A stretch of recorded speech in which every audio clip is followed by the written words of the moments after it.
Well, to episode 80 of the FireStorm podcast. Will we ever reach triple digits? Who knows? Who fucking knows? Cheers.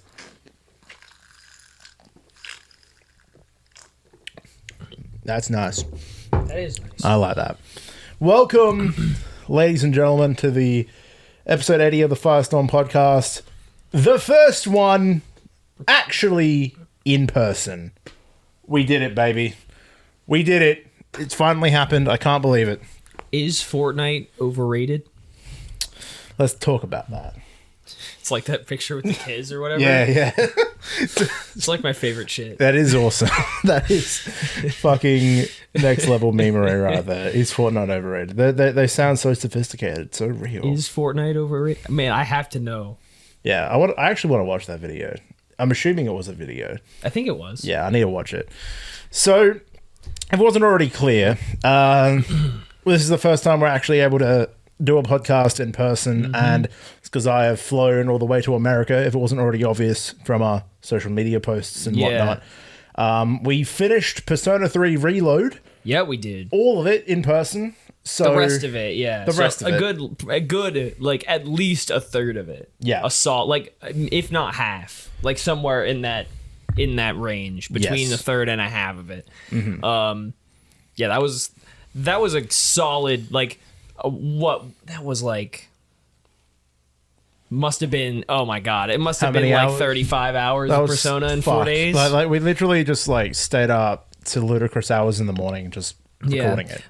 Our sleep schedule got fucked up after WrestleMania.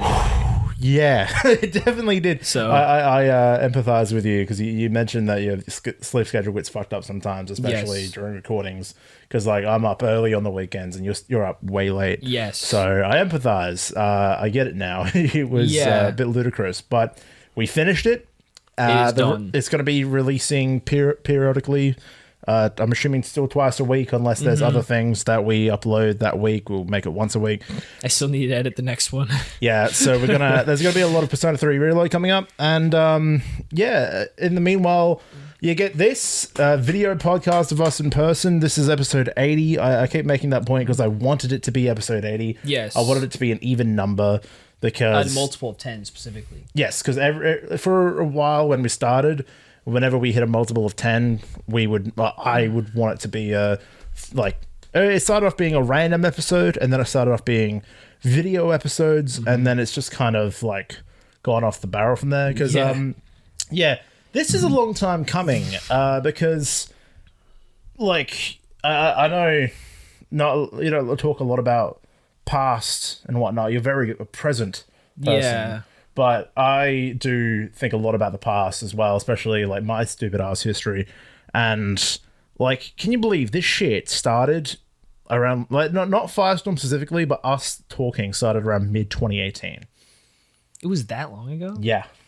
Because Nate Wants to Battle, Nate Wants to Battle is basically the reason this happened, because he released his Sandcastle Kingdoms album. What was it, 2017? 2017. And I remember specifically where I was. I was at my sister's house. I was house sitting for her, and I was just looking up music, and I wanted to listen to an instrumental of Stop Rewind, and there was no official one out there. That's a very specific song that you were looking for. Yeah, I was like, because I love Stop Rewind. That was my favorite song from the album. So I looked it up, and your cover came up. Yeah, mine was probably the only one at the time. It was. Quite literally the only one. And at the time on YouTube, I was doing this series called Amazing Online Artists, where I would just highlight online musicians. And I thought, oh, look at this little fella with 300 subscribers. Yeah, I'll make a video about him. And calling me amazing in 2018 was probably a bit generous. that series in general was entirely generous, but I got to talk to a few musicians out of it. Yeah. We did talk to Alex, which was kind of crazy. Yeah. And how he stumbled across that video you made was... I think I tagged it on Twitter. Okay. I must have tagged him on Twitter or something. Unless he was like ego surfing. I doubt it. I doubt it. Like, probably not. I think that it was... I tagged everyone on Twitter at the time because you couldn't tag channels. Yes. The way you can now. Couldn't. I'm trying to get comfortable on the couch. It's very... trying to like sit up straight and not show off. You want to know a secret about this couch? What? So this is a fucking terrible couch that we got in Philly. Yeah. And it actually used to be worse. Really? So I hear it like pop. What the fuck is that? What is that? Right, look. So underneath the seat is a thing of very small wood.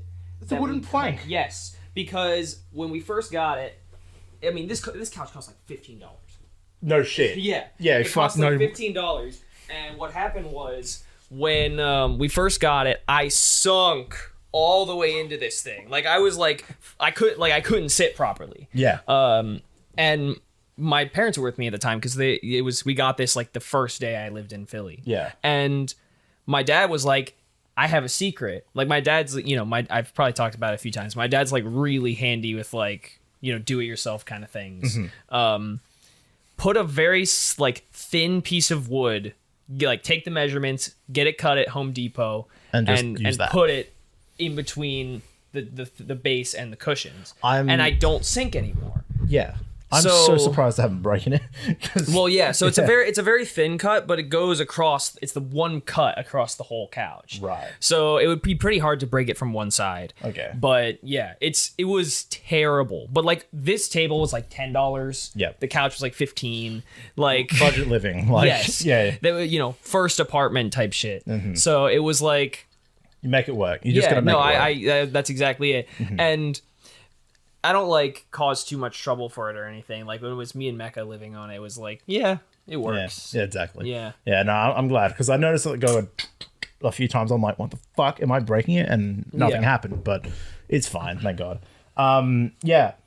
So it's a shitty ass couch, but that's the point. But like, yeah, that's how I live. It works. All of my shit is fucking cheap as hell. Used furniture, except for the books and the except for the books and the figures, like the half. Well, you see half of them. Yeah, I don't spend. I have a general rule. I try. Sometimes I've gone over, but I don't spend more than 50 on one figure. Okay. So, like a couple times I've gone over.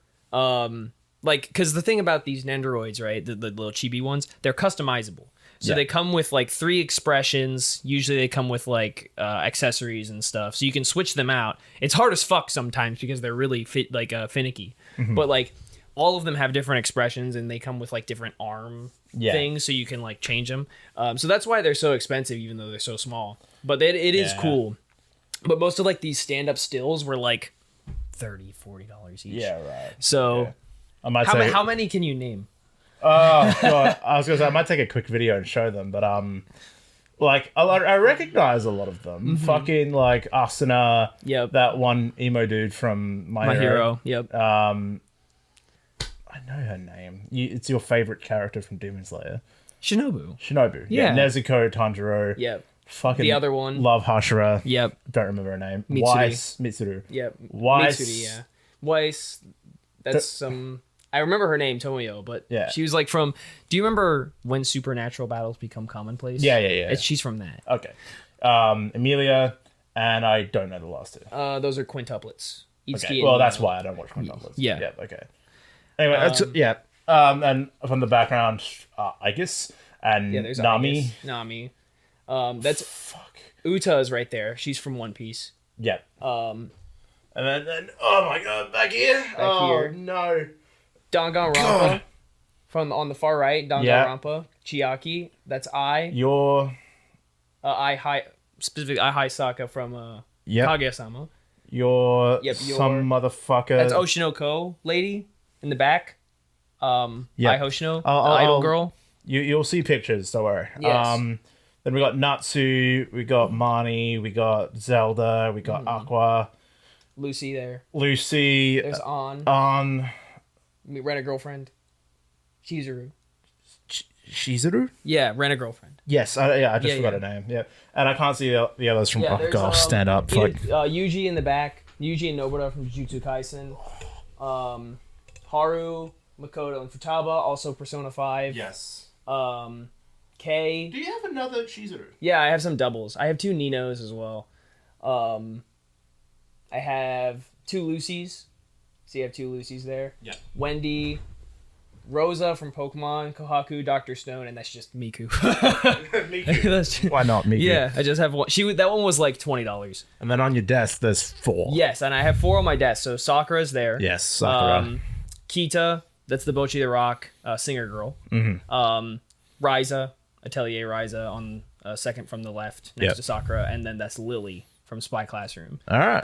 So that's all of them. That's all of them. And we have a little Sonic brickheads. Yeah, my friend gave me... My friend went to Lego World a while back, and he got me that. Look at him. I have not built it. What a... But my dad... He's so shitty looking. Oh my god. It looks like ass. It's but yeah, good. and I have obviously a ton of manga sitting around. Most of these... Like, if I collect something, I probably love it. So... Yes. But I read even more than this too. So oh yeah, we've been to several Barnes and Nobles. Throughout this whenever trip. I go anywhere out of town, I'm like, I have to go to the Barnes and Noble just in case. At least one, sometimes 3. Okay, yeah, no, that was good. Anyway, we've gone way off topic, but that's fine. I was gonna see how many you could name, how many of the figures you could name. got some. You got some. I got some. Yeah. I definitely recognize the majority of them, probably from Twitter or your Twitter specifically. Yes. But yeah. So yeah, it was that bloody Stop Rewind instrumental. Yeah. And you commented on my video saying, love the wrestling shirt. Because I was wearing... because I was into wrestling 2017, 2018 era. I was huge into wrestling. I was wearing the Hardy Boys Reborn by Fate shirt because I remember I just found it because there was only like one store in Australia that sold wrestling shirts. 2017, right? They came back to WWE. 2016, I think it was WrestleMania. It was 2017 WrestleMania, wasn't it? I believe so. Because it was because when I got back into WWE, AJ Styles was champion. Hardy Boys, yeah, that sounds right. 2017, yeah, and then from there, I remember you told me some about the musical stuff you use at the time because I had a few questions about that. Then we started talking. I think then I reached out and emailed you about a song because at the time because then like it was a little bit of time passed and then 2018 leading up to September when I was publishing my book. Yes, it was about the song. Yeah, I think I emailed you first because I wanted... The dark history. The dark lore. The song that you will no longer be able to find. It's been erased. Actually, it's just unlisted on my channel. But yeah, so I reached out to you because I was publishing my first technical original English light novel. And because I knew things about... the general gist I had about anime and all that at the time, it's just like I thought, wow, that would be cool if I had like a character song for the main character. And I saw you were doing... That what it was? Yeah. Okay. So you were doing commissions at the time. Yes, I was. Because I was basically like, at that point, that was kind of a bit of a rough point for me because I think I've told this, but like in late 2016, I first attempted to do like vocals, like English covers, like what I do now. Yeah. It was late 2016, so 7.5 years ago. That's 7.5 years less of singing practice that I had, which I already kind of consider like in the grand scheme of things, I might be like 60-70% of like singers, people who sing professionally, like if that, like I don't consider myself very good at singing in like the grand scheme of music, but at the time I was garbage. I even remember during the Amazing Online Artists because I think your technically your first album was out by then. I even remember saying it was trash. I remember saying, "Oh, the vocals could be a bit better." Yeah, it was pretty trash. That was just a bad era, and people noticed it, right? So like a lot of like nowadays.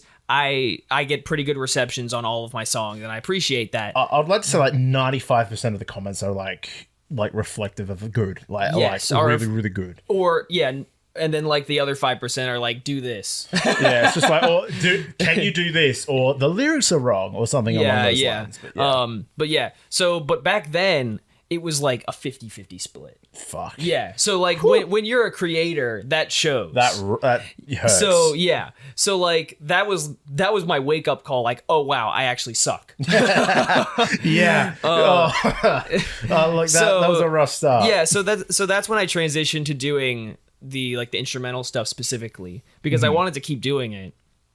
And the commissions were a way to like kind of expand my horizons, like get people would reach out to me, and kind of the way I was getting myself out there at the time was the Nate Wants to Battle instrumentals. That was like, that was a big part of my learning process. Like, just because I was analyzing each and every part of those songs, because that was my big into Nate Wants to Battle era, 2017, 2018. So like, that was a big help for my learning, like that just helped my learning curve so much. Like I learned like what makes a good song, like how to put together, like how to structure a song, how I can like different ways I can use chords and instruments and stuff like that. Like it was huge for me, and that all that time I was still practicing getting better at singing. It was good because at the time, like Nate's first album was very like, I want to say experimental. There was a lot of interesting elements to each of those songs, so it would have given you a lot of chance to practice all those elements. And like I even did some stuff from Songs of Time, which for the longest time was like my favorite album.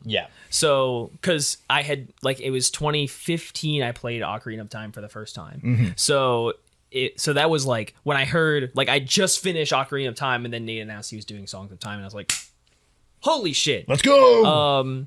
And there were so many good songs in that, and there are so many good songs in that album. Very good songs. So that was a huge help as well, because again, like that helped was, I think, part of what inspired me to kind of do what I do now, because in Songs of Time, like each song is like structured to have a specific vibe to it, to like cater to, you know, this one's about imagine you're in the forest temple listening to this one, imagine you're in the fire temple, etc. Like, you know, it keeps going on. So those were also very distinctly. There are distinct themes to each song. There's a very distinct theme to each song. So that was a big part of what inspired me to kind of like do what I do now. And learning and like analyzing those songs. Granted, a lot of those covers were just wrong. Like I just did things that were just wrong. Like listening back to some of those songs now, like some of those popped up on the playlist I have going on while we were driving, and I listen to them now and I'm like, wow, I fucked up. they sound very different.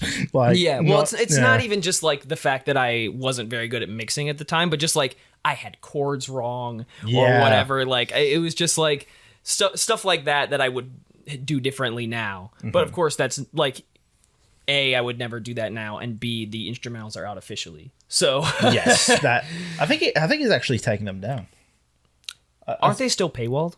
They're on his website. You can buy them. Yeah, but he said he's taking them down. All of his instrumentals.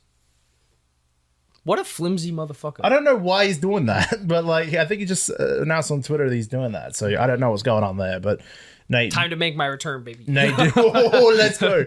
Nate, AI removing vocal websites are very prominent these days. So I don't know if that will be necessary, but we appreciate your efforts anyway. Yes. Yeah. See, that was the thing, right? Like those, you can't find those on my channel anymore. No, they're Gonskis. Yeah. Like those I consider to be like part of my learning. Like part of like my training arc, like No Mercy. I want to say, yeah, because that was part of the training arc. I remember distinctly when I reached out to you about that. I gave a few songs as an example of what I wanted. I don't remember all of them. I remember one of them being Adam Massacre's cover of Young and Bitter, just because of the intro. The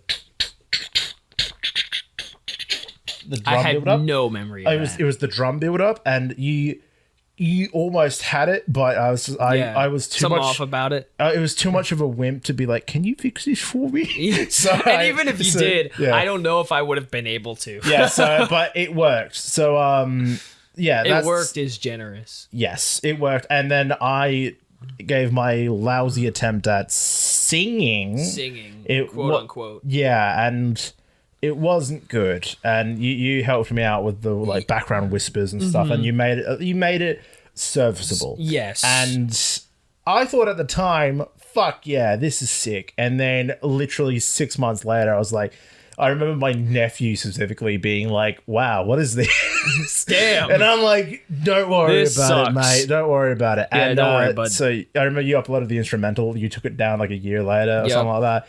It's unlisted on my channel, so if you dive, you could probably find it, but I don't give a fuck. Probably don't. That'd be an impressive dive. Legitimately. Yeah, for real. So yeah, and then from there, I think we just kept talking over email for a while. Maybe. And then we eventually added each other on Discord. Yeah. And I think the first big thing was the Pokemon movies tier list. That's a good video. It's still, to this day, a very good video. That's a good video. I remember, like, I don't know how it came about. We were just talking about hobbies and stuff.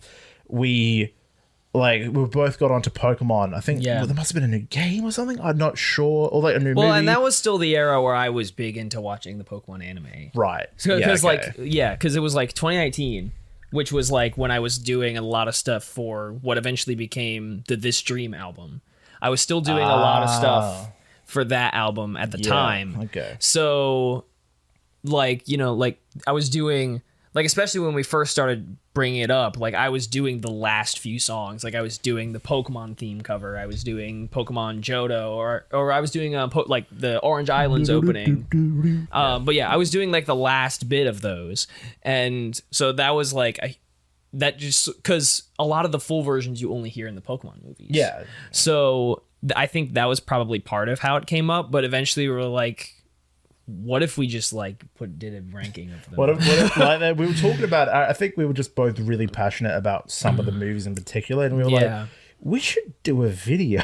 Yeah, and then some of them came out of nowhere too and surprised us. Remember that Volcanion movie that we just came out of nowhere and was really good? We were like, wow, this kind of slaps. Yeah. And then I remember getting to the end and watching Power of Us, and we were both like, this is holy shit, next level. Yeah, no, that was so good. That's still such a good movie. Mind-blowing. And I reckon it was near the end of that video of making it, the script writing and everything. Mm-hmm. We said, hey, we got a lot of similar interests. We should start a podcast. Because we did start or that video started with like FireStorm Presents. That's it. So that we had already come up with that at the time. Yeah. So yeah, the video came out. Still, I think your biggest video on your Silver Talks channel. Yes, I believe so. And by a pretty wide margin. Yeah, and a lot of interesting comments on there. It was a lot of fun. Yeah. Reading the comments. A lot of people who were all about it. A lot of people disagreed.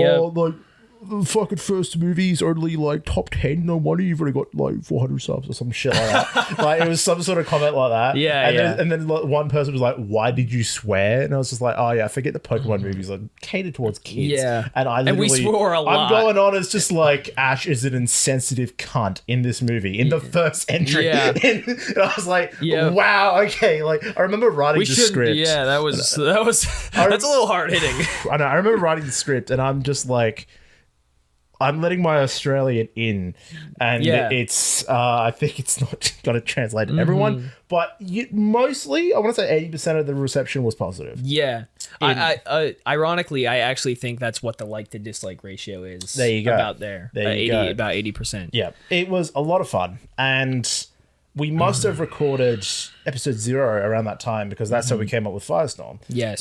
So technically, that's right. We didn't have a name when we started. Technically, technically, this is actually episode 82 because we don't count episode 0 and we don't count the forbidden episode.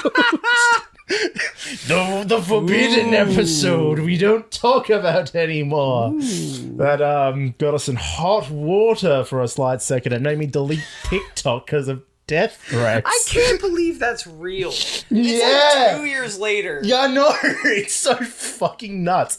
That happened despite everything, despite the positive and negative things said in that video. It culminated with me getting death threats over TikTok. So wasn't it by a furry?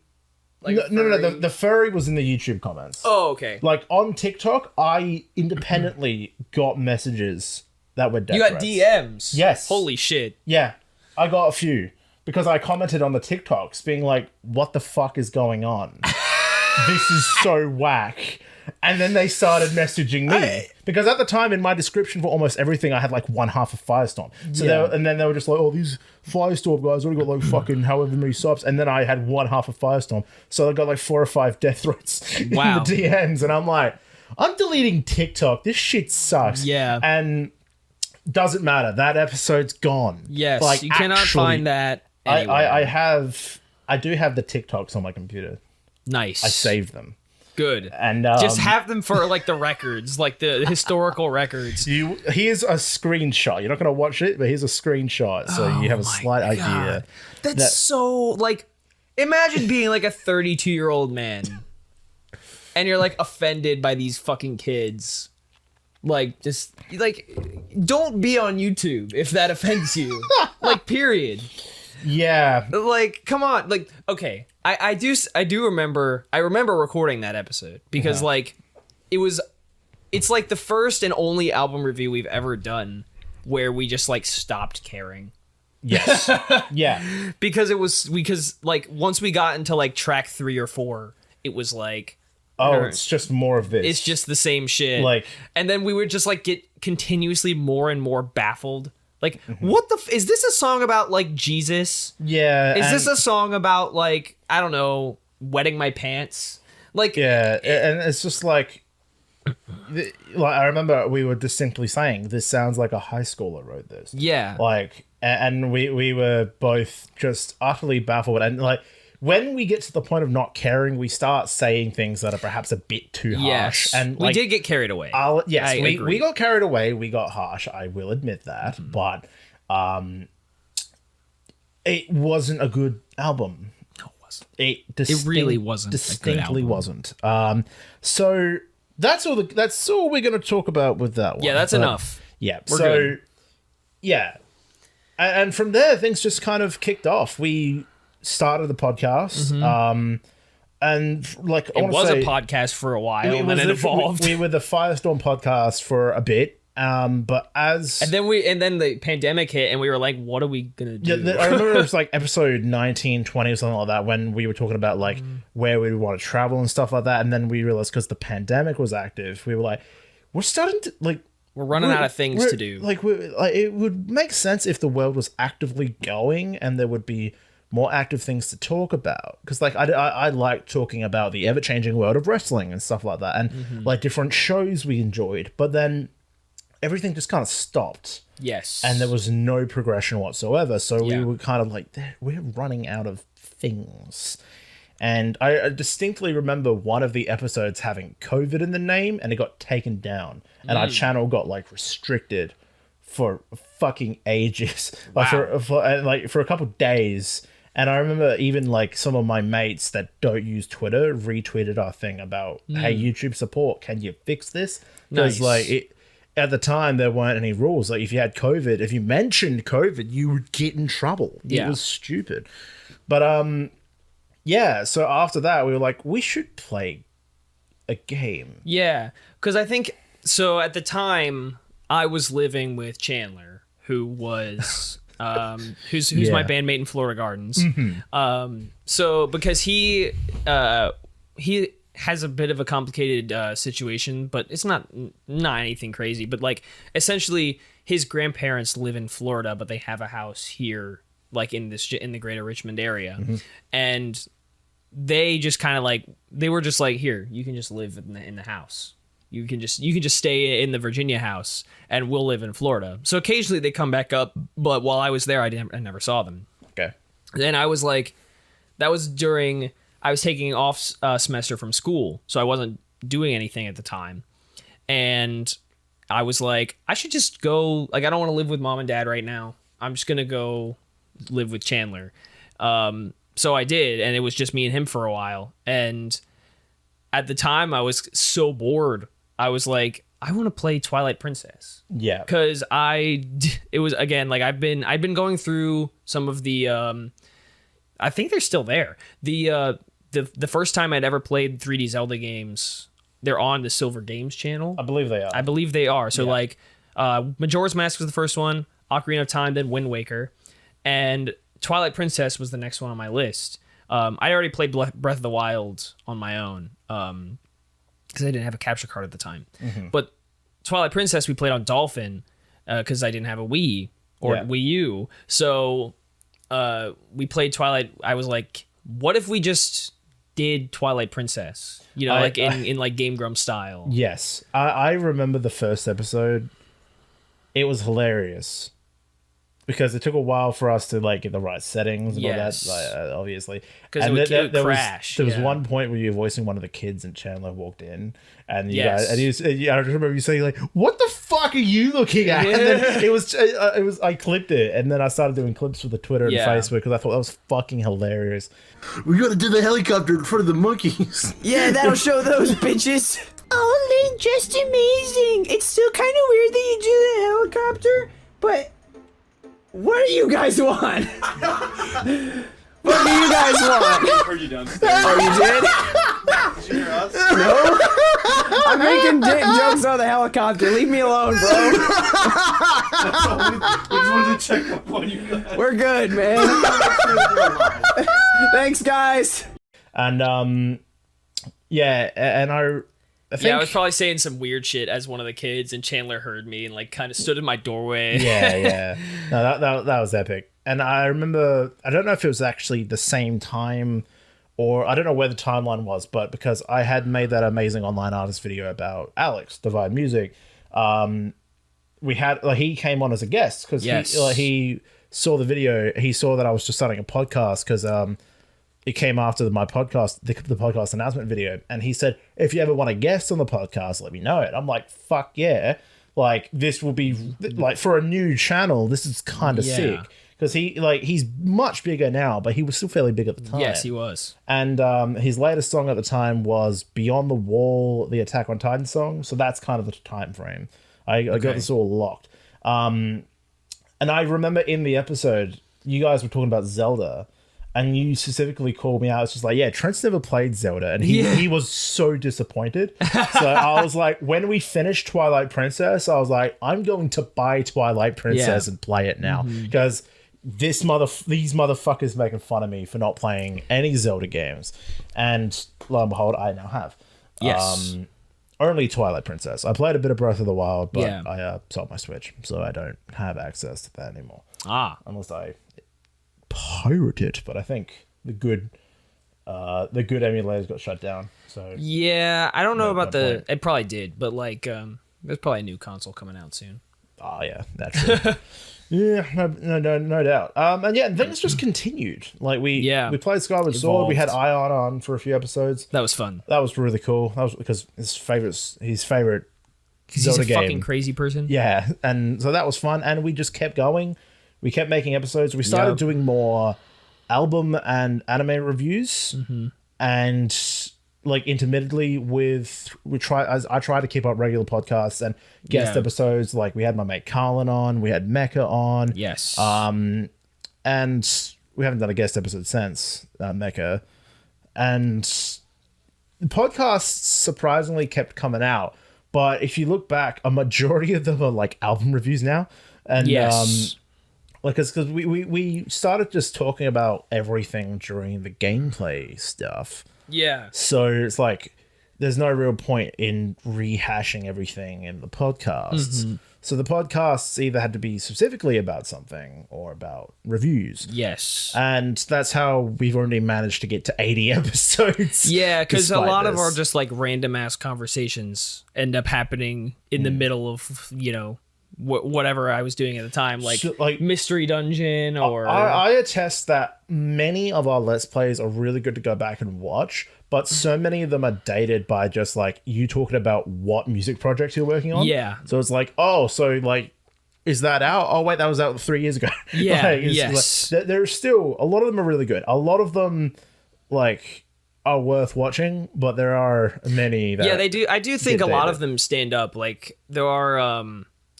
like Hold Up is the right term. A lot of them hold up still. But yeah, like there's I remember a lot of the fun ones.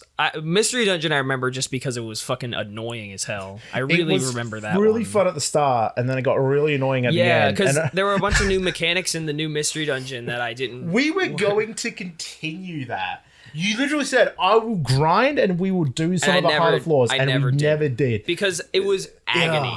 It got to be like. I remember it was a few years ago now. It was like, it was after I said I wanted to do grinding. I tried to go back and level up, and it was agony. Like, it was taking forever. I was like stuck on like I was doing, because in the post game mystery dungeon is interesting because if you get through these like fucking obnoxiously long dungeons, you can fight and recruit like legendaries, like fucking Ho-Oh, Kyogre, all this crazy shit.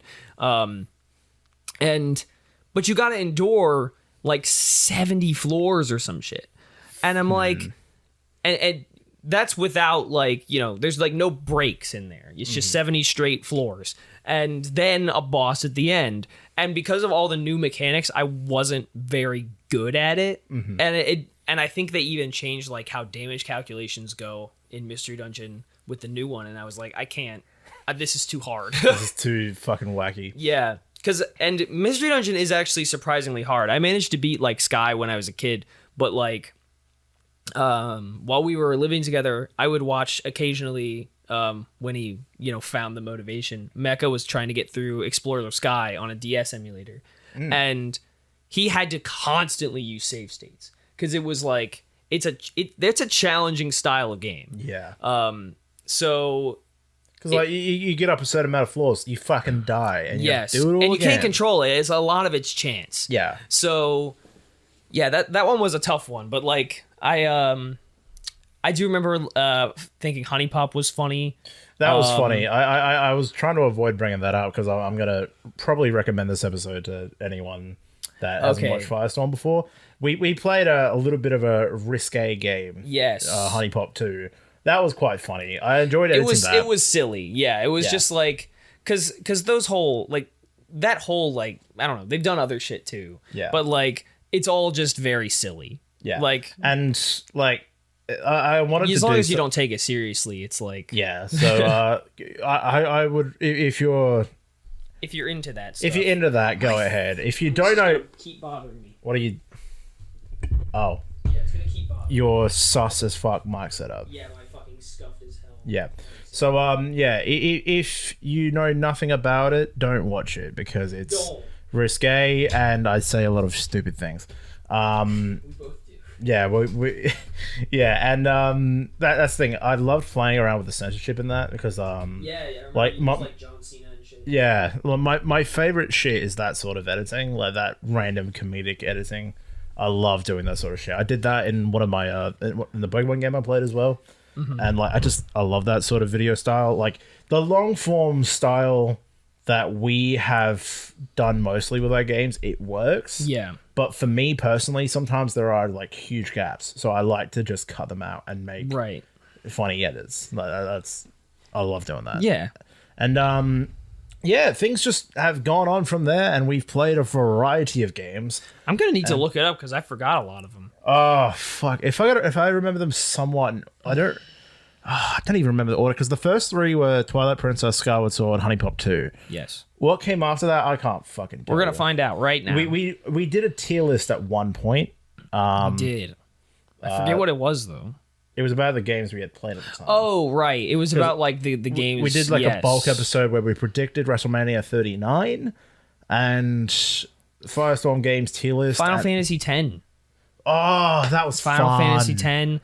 I had fun with that. Hold on, before you continue, there is an unlisted video on our channel of the first episode of Final Fantasy X2.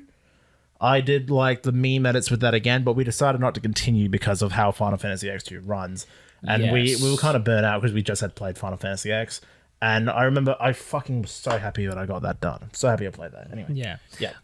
River City Girls. Yes. At the same time. Then Mystery Dungeon. Then Yakuza 0. Yakuza 0. Good shit. Yeah.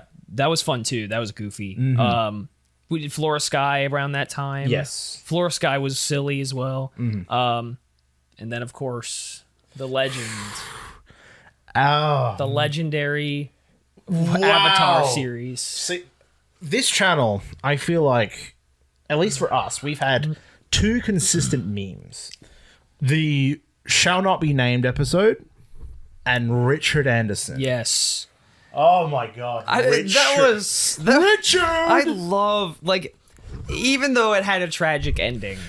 Oh, that's sad. Yeah, it had a tragic ending, So- but there was something so funny about it because I remember we were like, who the fuck is responsible for this garbage? Yeah. And you looked it up, and the only person you could find was a LinkedIn profile that hadn't been updated for like 10 years. And it was Richard, that stupid profile picture. Yeah. And that was it. His goofy and it was smile. like nothing about, like nothing, like there was not a good, it wasn't really a good, well put together LinkedIn profile. No. It was just like, here's Richard Anderson. here's Works for Richard THQ Anderson. Studio Australia. Yeah, and then like he had a few games under his belt that he worked on. There was like 3 people that recommended him in like LinkedIn's recommended section. I don't know how that works.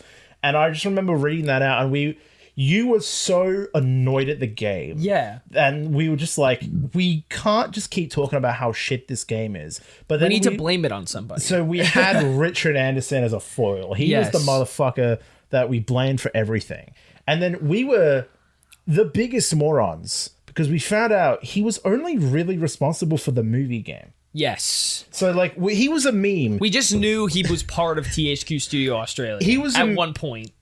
He was a meme throughout that whole thing.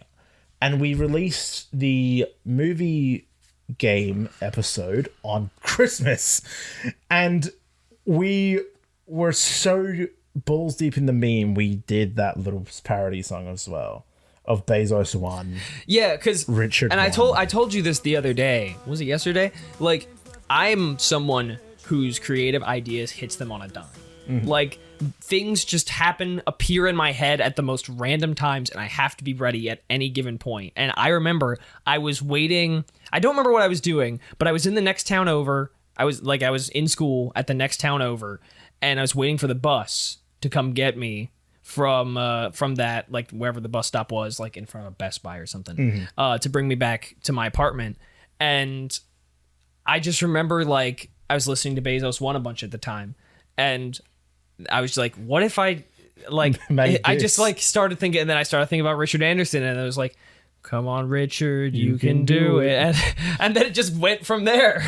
It was phenomenal. And we kept that meme going, and in other episodes we would reference Richard whenever like a shit thing happened. Yes. And occasionally I would just randomly look up Richard Anderson because I was like, we need to discover more about this man. he lives in Brisbane. We need to learn about Richard. Yes. Like, what has he done? What other games has he helped make? Where has he gone from THQ Studio Australia? Because that shit closed. Yes. And I was like, we need to know more. And it came, I don't know what episode of what game we found it out in. It was at the the final tragedy, you mean? It was at the ending of an episode, No, and I told you after the episode. Yeah. No, I remember it happening, and I don't remember what game it was. No, I don't remember what game it was either, because I found another contact from someone that worked at THQ Studio Australia. I got in conversation with them, and I genuinely actually talked to them. Mario 64? It might have been Mario 64. It might have been. Yeah. And I genuinely was like talking to them about game development stuff because I actually was quite interested in that. Because I was kind of thinking about, and still kind of am, thinking about turning one of my other story ideas into a game. Yes. But that's very off the wall side project. But and then I remember talking to him and I was like, oh, by the way, did you ever have the chance to work with someone named Richard Anderson? I forgot how exactly I brought it up. And he's just like, oh, yeah, I remember working with him. I got him on Facebook. And I'm like, yo. You got to send me that shit right now. Can I maybe talk to Richard Anderson? And then he literally was just like, oh, is this the guy? And he sent me a screenshot of Richard's Facebook page. And it was in memoriam. It's that thing that happens on Facebook when you give access of the account to someone else. And when that person dies, they can make their account an in memoriam account. I know that because someone else I know has that right now on my friends list. And I was like, he's dead. He's gone. He left us. This man, we've been memeing. He's been gone. Like, we keep asking, where is Richard? He was never here. He was never here this whole time. And I felt so bad because I was like, yeah, we're a small channel, but I still feel bad. We've been memeing this man. Yeah. And like, we never said anything harsh. It was a in jest. Yeah, and it was funny. he was just a figurehead. It was exactly. It was a funny haha moment. Yeah. And we culminated with one of the last games that THQ Studio Australia made, the Megamind game. It was fucking terrible. I tried playing it, and it was a bad game. My emulation thing was doing terribly, and I managed to just bring up the credits and find Richard in the credits anyway, so it was fine. It kept crashing. It was shit. Doesn't matter. So we kind of capped that meme there. Yes. Yeah. That was our in memoriam for Richard Anderson. Yeah, the Megamind episode. What came after the Avatar games? Because that was like so after that was the end of 2020. Yes. Yeah. 2021. 2021. Yes. Fuck. So because after that we did the Demon Slayer game and then Legends Arceus. Legends Arceus. Yes. So that was Legends Arceus was fun. It was fun. I remember at the very end though, when you were trying to get like Darkrai and Arceus himself. Yeah, that became a bit like, yeah. Oh, so come on. Well, so we got Darkrai. It was a bit like contrived to get him. Yeah. Shaman was there as well, but Arceus I still don't have because we never got Arceus. Yeah, because you have to complete the whole Pokedex. Fuck. You have to catch everything. That was another thing we said we might do on a stream, and then we just didn't do it. Yeah, that's I just finished up the on the plane. I finished up the epilogue to Pokemon Violet, so that is like completely out of my hair now. So doing that is like still theoretically on the table. Yes. We should probably try if we are going to do that. We should probably do that before ZA. Yeah, we can do that like in the build up. Yeah. To ZA. If you're down to grind and start to build up the Pokedex again, yeah. I'm down to join in on that. Okay. Yeah. Because I do want to try, because that game was fun, and I'm really looking forward to the new one, the new Legends game. I think it's going to be great. So because that was I was with Phil at the time, but on his stream in a call with him, and I remember that came out of nowhere. Yeah. We were like, nobody was expecting that. So it was everyone was thinking like Legends Johto. Yeah, it was a huge shock to us. Psych, bitch. It was a big shock to the system because we were all kind of expecting we were expecting Legends Johto or nothing. So quite possibly nothing. Yeah. So that was huge. That was like one of the best reveals Pokemon's done in a long time. And so that's gonna be really fun, I think. And especially if they add new megas too. Yes. That's definitely a hope there. Yeah. So because they teased it. Like, yes, really looking forward to that because there's a lot of lore in Kalos too that could play into it. It's like AZ and shit on the table. Yeah. So there's a lot of stuff they could do with it. So I'm really looking forward to see what they do with it. But that's gonna be a fun one. Legends Arceus, the Giratina boss battle. Yes. Still my favorite clip. Like, no. Okay, Avatar. Yes, that's a good... When Zuko fell. Yes. That and the Giratina clip from Legends Arceus are my that's the favorite one... shit.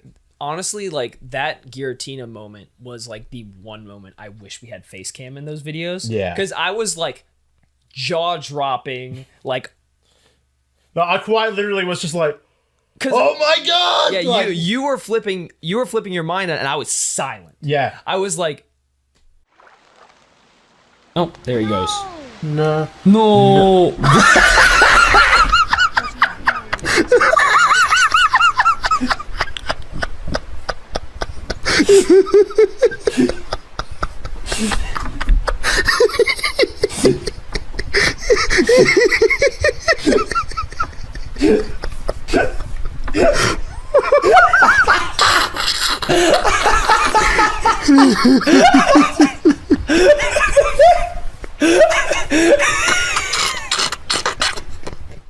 Better luck next time, asshole. Uh-oh. What? Oh shit! What? Oh, he's back in the game! Oh shit! What? What do I do now? Oh, Giratina!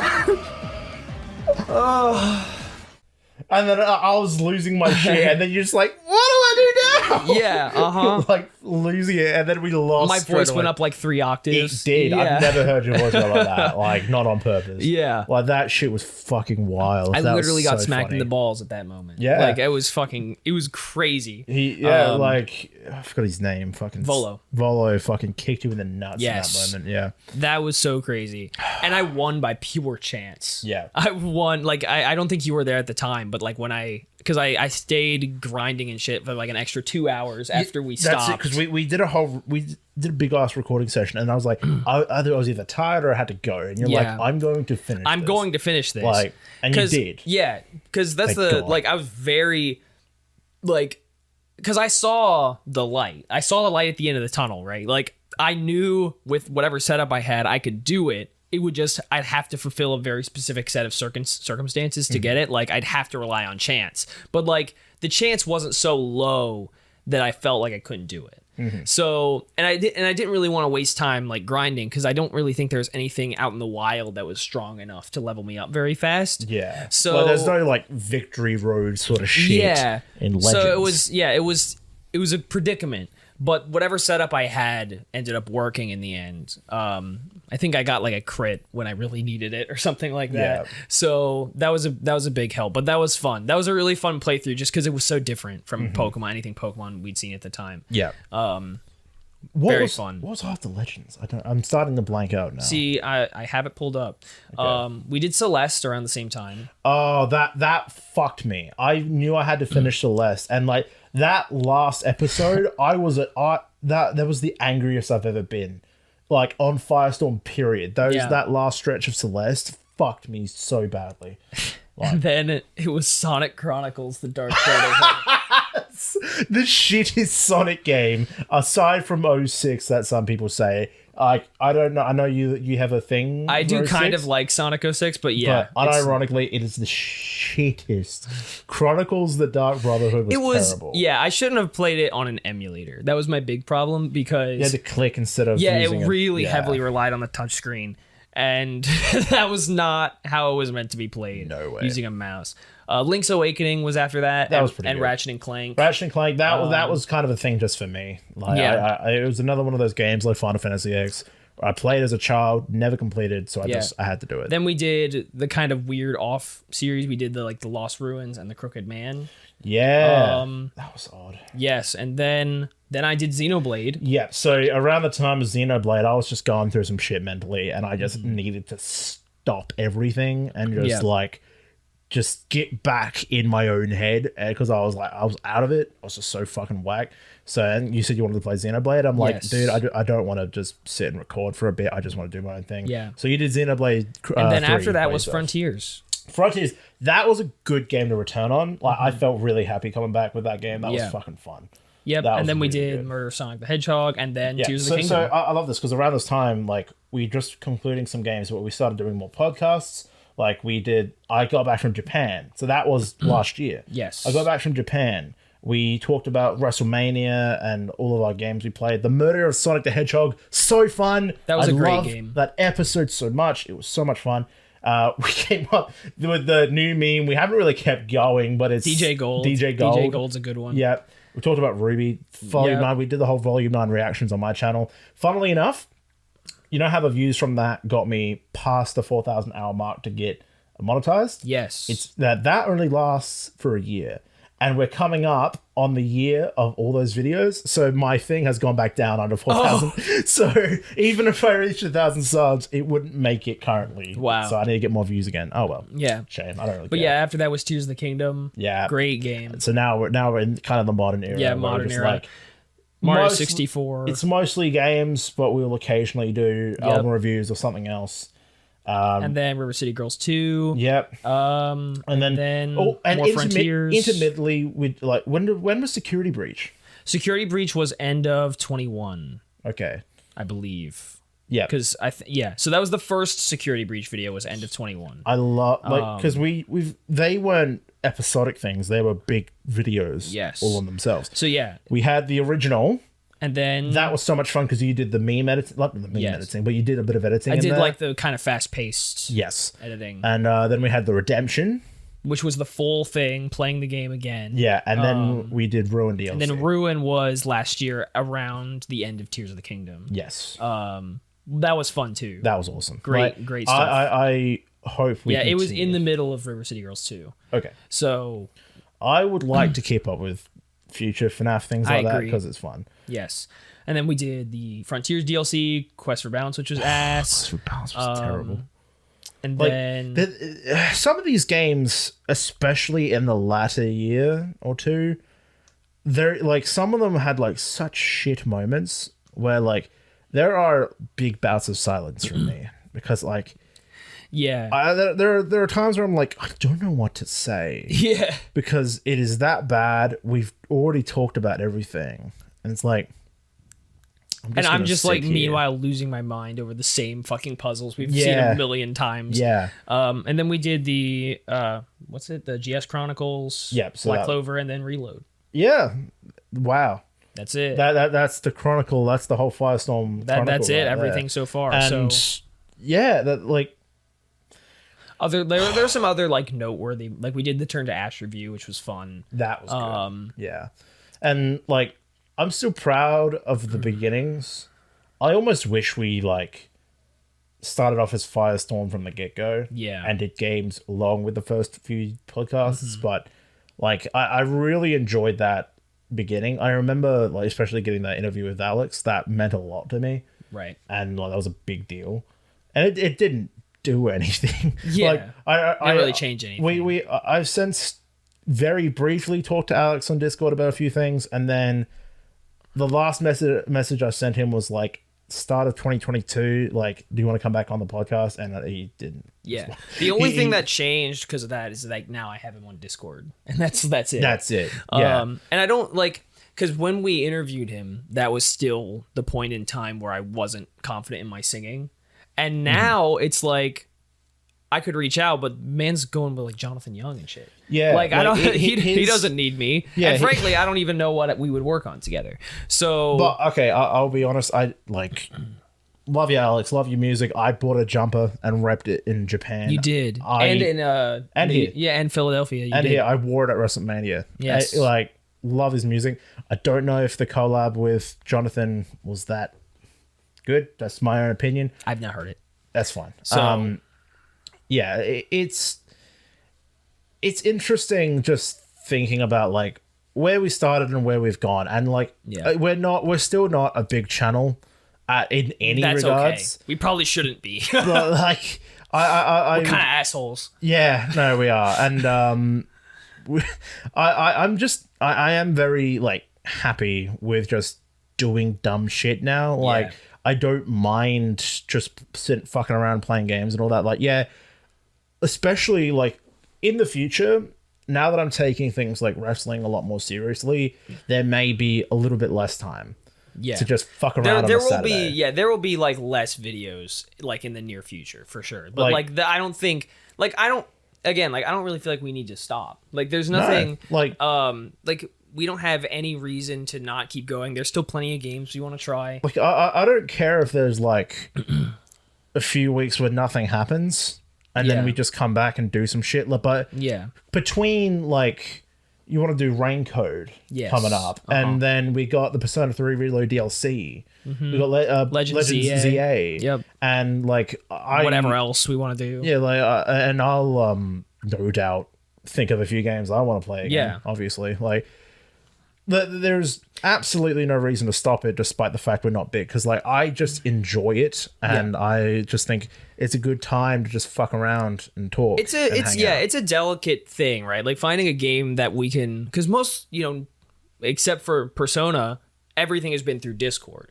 So it's kind of tough to like find a game that we can play like, with that 1 second delay or whatever it is. Yeah. And, keep up with everything. Because remember when we did Metal Gear and you were like so focused on it. Yeah. No, we and tried. I couldn't quite keep up with what was going on, and like when I did try something, it was hard for you to respond. Yeah. It was like hard for you to like Metal Gear especially is one of those games where like it's hard to commentate when you're not doing the things yourself. Like whereas things like a lot of the other games, we were able to find a balance after a while. Yes. And some of the games, I might have been too quiet for a bit too long, but like that's kind of the thing. Like even like I'll admit during my holiday, I've been quiet sometimes because I'm just trying to think like we've talked about a lot. We know what's in the air, and we're just comfortable. And that's the one thing I appreciate is no matter what, we're just comfortable. We don't give a fuck. We're chilling. And I appreciate that sort of friendship. Yeah, And it's kind of like I'm already kind of a guy that doesn't like to. I don't really talk out of turn. Like the most I do is like make weird noises. Like literally, I remember just at one point, I don't know, like one of the first days after WrestleMania, I was just sitting here writing a bit, and I just remember going, "Oh, let's go." Oh, yeah. Then you got your guitar out, and you're like, and I'm like, Yes. he's like, I know man is working, but you talk to yourself a lot. yes, I make like see that's the thing. Like if we were to play like an action oriented game like Metal Gear, but I was playing, I would like that just comes to me. Yeah. You know, like I make noises. I was like, "La!" Yeah, You do just weird fucking shit. crazy shit ass Yeah. noises. Yeah, yeah. Like that just happens. So like yeah, but like in conversation, like I don't usually like to I guess it's like I don't speak to other people the way I wouldn't want to be spoken to. Yeah. Right? So like I don't feel like I need to necessarily point out obvious shit, like things Yeah, that are like so clear and clear cut. Is like, Yeah. oh, surely this other person who has a brain in their head has noticed this thing. I know. Well, no matter how small it is. Yeah. Like we may be stupid, but like, you know, See, we're stupid, but yeah, that's I just don't really like. I just don't necessarily talk out of like more than I have to. Yeah. Most of the time, and unless I'm like playing a video game, I'll just like make noises or like yell at whatever I'm fighting. yeah. Nah, and especially Call him ugly or whatever. you dumb bitch. No, Damn. like Yo, especially you kiss your mom with that mouth? Yo, Sheesh. real. And especially like over FireStorm, like it's one thing for me, especially the way I was raised, a little bit like secluded on a farm, and then I got my few mates, which I call like hardcore mates. Right. But especially like I remember growing up when I first got into YouTube, my parents had no concept of what that shit was. Right. I remember I was watching a Markiplier video. They came into my room. I paused the video and they're like, "Who are you talking to?" And I'm like, "I'm not talking to anyone. Who is that adult man on your phone?" That is a YouTuber, Mum. I'm not. That's a video. I'm not being groomed by an adult. This is a video, okay? Yeah. Like, they didn't understand the fuck any of that meant. So I always kind of had that little bit of a disconnect with shit online, even though I am very prolific online. I do a lot of shit online. And so when we started this, for the first few years, I literally lied to my parents about what I was doing when we recorded FireStorm because I still live at home. Yeah. Like I literally said, "Oh, I'm in like this group chat doing stuff that for writers, like a writers retreat with other authors. We all talk to each other."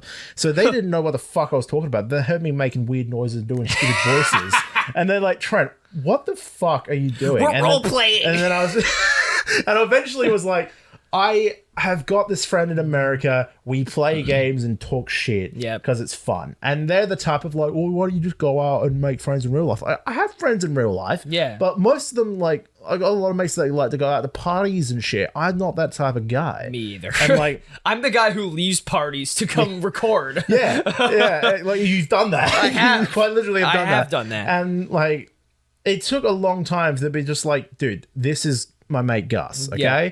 And then Eleanor started coming in during some of our Yes. recordings because, like, especially when she was younger and we babysat her a lot more, she would just come in and start talking. She doesn't remember half the shit. That's the other funny thing. She probably couldn't hear me for a lot of it. No, because no, you she- had it on your headphones. Yes, but that's the one thing that's also kind of adorable in my head is that there is like in certain videos there is like a timeline where you can hear my niece growing up, and the last thing she came in on, I forgot what it was. I don't fucking. Was it GS Chronicles? No. She's come in much more recently. Oh, really? Yeah, it might. Was it? It was. Was it Reload? I don't think remember. it was just before Reload. Oh, That would have had to been Black Clover or GS Chronicles. It must have been GS Chronicles. But I remember her coming in this time and she actually said, "Oh, are you talking to Gus?" And I'm like, "You remember him finally. Wow, incredible." So there was always that kind of disconnect of, this is a friend I have online. Yeah. I want to actually hang out in real life. Yeah. And this trip kind of came about when at the time you were living in Philly. And when I was living in Philadelphia, because when they announced it, I was like, WrestleMania is in my backyard. Yeah. And it was at the time. Yes. It's still, you know, like the 4-hour drive. Backyard. Yeah. 4 hours. Yeah. The 4-hour drive is like not bad at all. Yeah. Like I do that shit like on a Tuesday. Because I also I vaguely remember that conversation. I was doing my away work at the time because the job I got had this big away project and I was doing it and I was living away from home for a week or whatever, however long it was. Yeah. And I remember we were talking and you just sent me like, dude, WrestleMania is like barely in my backyard. Yeah. And like I'm thinking about going.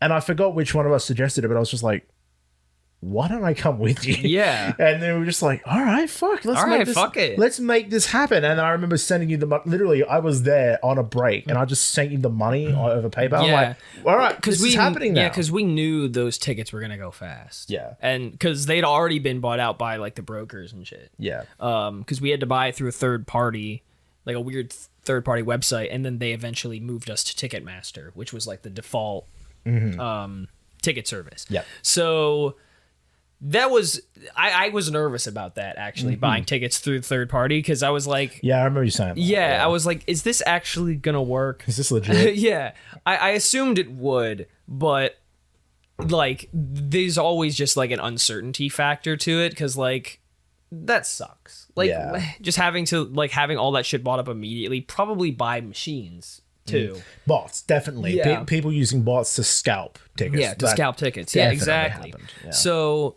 and then they end up getting resold through those third party websites. I'm like, that Way too much. fucking sucks. Yeah. So But like, there's not really any way to prevent it. yeah, because when we came up with that idea, I remember the other thing on my mind was because initially, I remember even during one of the very first podcasts, we were saying we should meet up in Japan. That was one of the big ideas. But then the pandemic and everything happened, and that was kind of kind of like put that aside. And then, when you went and when you had like these solid plans to go, I had just moved to Philly. that's it. You literally just moved. Yes. And you were just like, dude, I can't afford it. Yeah. And I was just like, fuck, I'm really keen on this because like it's cheap around February. I've actually got the money. I can do Yeah. it. And then you said, I can't do it. Yeah, I'm like, I had like just moved, so it was a really bad time. It's kind of awkward in retrospect considering I ended up moving back here. But that is what it is. yeah, but like that's because I think if I went to Japan, I would probably just go to be a weeb for a week and then leave. Yeah. But it was still, we made that skit out of it. Firestorm Takes Yes. Japan. I love that skit because Jaden, who ended up coming with me, like he already saw some Firestorm stuff. He was like, what do you want me to do? And I'm just like, just say some dumb shit to me and like we'll riff. We'll film it a few times if we have to. We'll riff. We'll just say some dumb shit. Yeah. And like and then you did the whole thing with Meka and it was seamless. I had to cut at one bit before he looked back and said, oh, how much did your kidney go for, by the way? Because like I needed that pause to put in my bit of like, all right, well, you have fun. But like I remember putting that together and I was just like, fuck, this is good. This is funny. I had fun with that. And then I kind of wanted to do these different dumb little idea videos where we just come up with dumb shit. Like I wanted to try and do this whole thing with DJ Gold. I had an idea about that. Like we could just make a dumb song. Yeah, that's kind of like That's DJ what- Gold is still not a solid enough character for me to really get into the role. Yeah, But that's why I did the whole thing at the start of the non-negative thing. Yes. That whole replacing the forbidden episode with something else because I was like, we need something. This video we recorded is old. Like I don't know how many things we have archived. Now that I think about it, like the Final Fantasy X2, we didn't go ahead with Metal Gear. I don't think we did that one episode where we listened to your old music. That's right. We didn't do anything with that. Yeah, that was a mess. That was a huge mess because I kept transitioning between random shit. Like there wasn't a good plan for it. And I liked that episode because we literally listened to heaps of your old music. Yeah. We talked about it, and then you previewed the Charizard song. Yes. At the end of so it? that would have been at the end of 2021. Yeah, that was good. Yeah, so that was like, because it would have been around the latter half of 2021 when I had that song done. Yeah. But yeah, there was like a comparison there because we listened to that old shit that ended up like putting me into that like, all right, I can't sing anymore.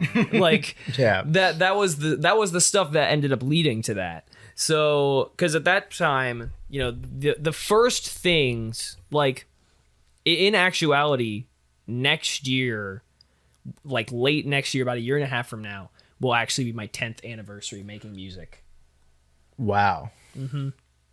Wow. So like actually putting stuff together and releasing it. Yeah. So the 10th anniversary of the stuff that's currently up would be like 2027. But like generations. Yeah. And like 20 because the 20 OG I think stuff. the earliest thing is the Battle Frontier opening, which was like the only one that was like okay enough and had enough views for me to be like, I'll just leave it. Did I make that art? You're thinking of the Japanese version. Yeah, I forget there's like several Battle Frontiers. Yeah, there was the English dub version of the Battle Frontier theme. Okay. And that's the oldest thing. I believe that was 27. No, it was 2018. Early 2018, I think. So that's the oldest thing. But November, either late October or November, one of those two, would be my first upload on the Silver Storm channel, which was basically I called it a remix, but it was basically a recreation of Heartache from Undertale. Yes, I remember your Undertale stuff. Yeah. Yeah, so it was all that again, that was part of my like training arc, my original training arc, because that was me learning how to use FL Studio, learning basically what makes up a song, like the elements of how like basic composition works, exploring like the different synthesizers and stuff, like the most basic of basic stuff, because like I could read, basically all I could do when I first started was read sheet music. That was basically it. Right. And I was teaching myself guitar at the time. And so I wasn't really all that good at guitar. And then when I eventually got good enough to like pass it, I started doing the Mystery Dungeon covers, the Explorers of Metal stuff. That's right. Yep. And that was like a year later. So yeah, I don't remember if it was end of November, end of October, but it was one of those two of 2015 was my first upload. Right. So that's how long I've been doing music, and that was 2015 was my second year of high school.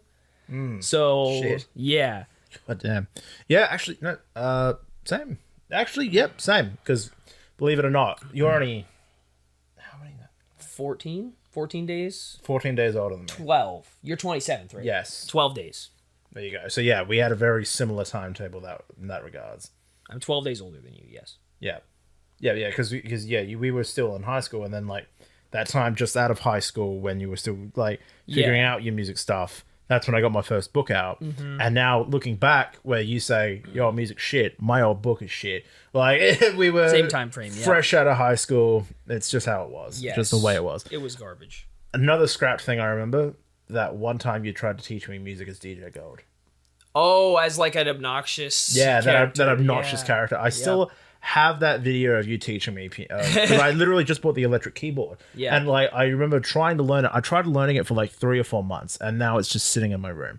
That is the right way to start though, with piano. That is the right way you should start learning. Yes. So I mean, you could do it with guitar, but if you're trying to build a song, like if you're trying to learn how to build music, then yeah, piano is the way to go. Yes. For sure. So I have it there just in case I decide to get into it again, but my focus is currently wrestling and writing, because there are actually prospects with that. Yeah, you're like making good progress with both of those. Yes. Like, and it was, music was not always my like ultimate goal. You know, it's still not really. It's still kind of just something I do for fun mostly, because what I think what I really want to do, like I mentioned this a couple times, I want to do like script writing. I remember you saying that. You said script writing, and I think you also said directing. What's that? I might do like voice direction. Yeah.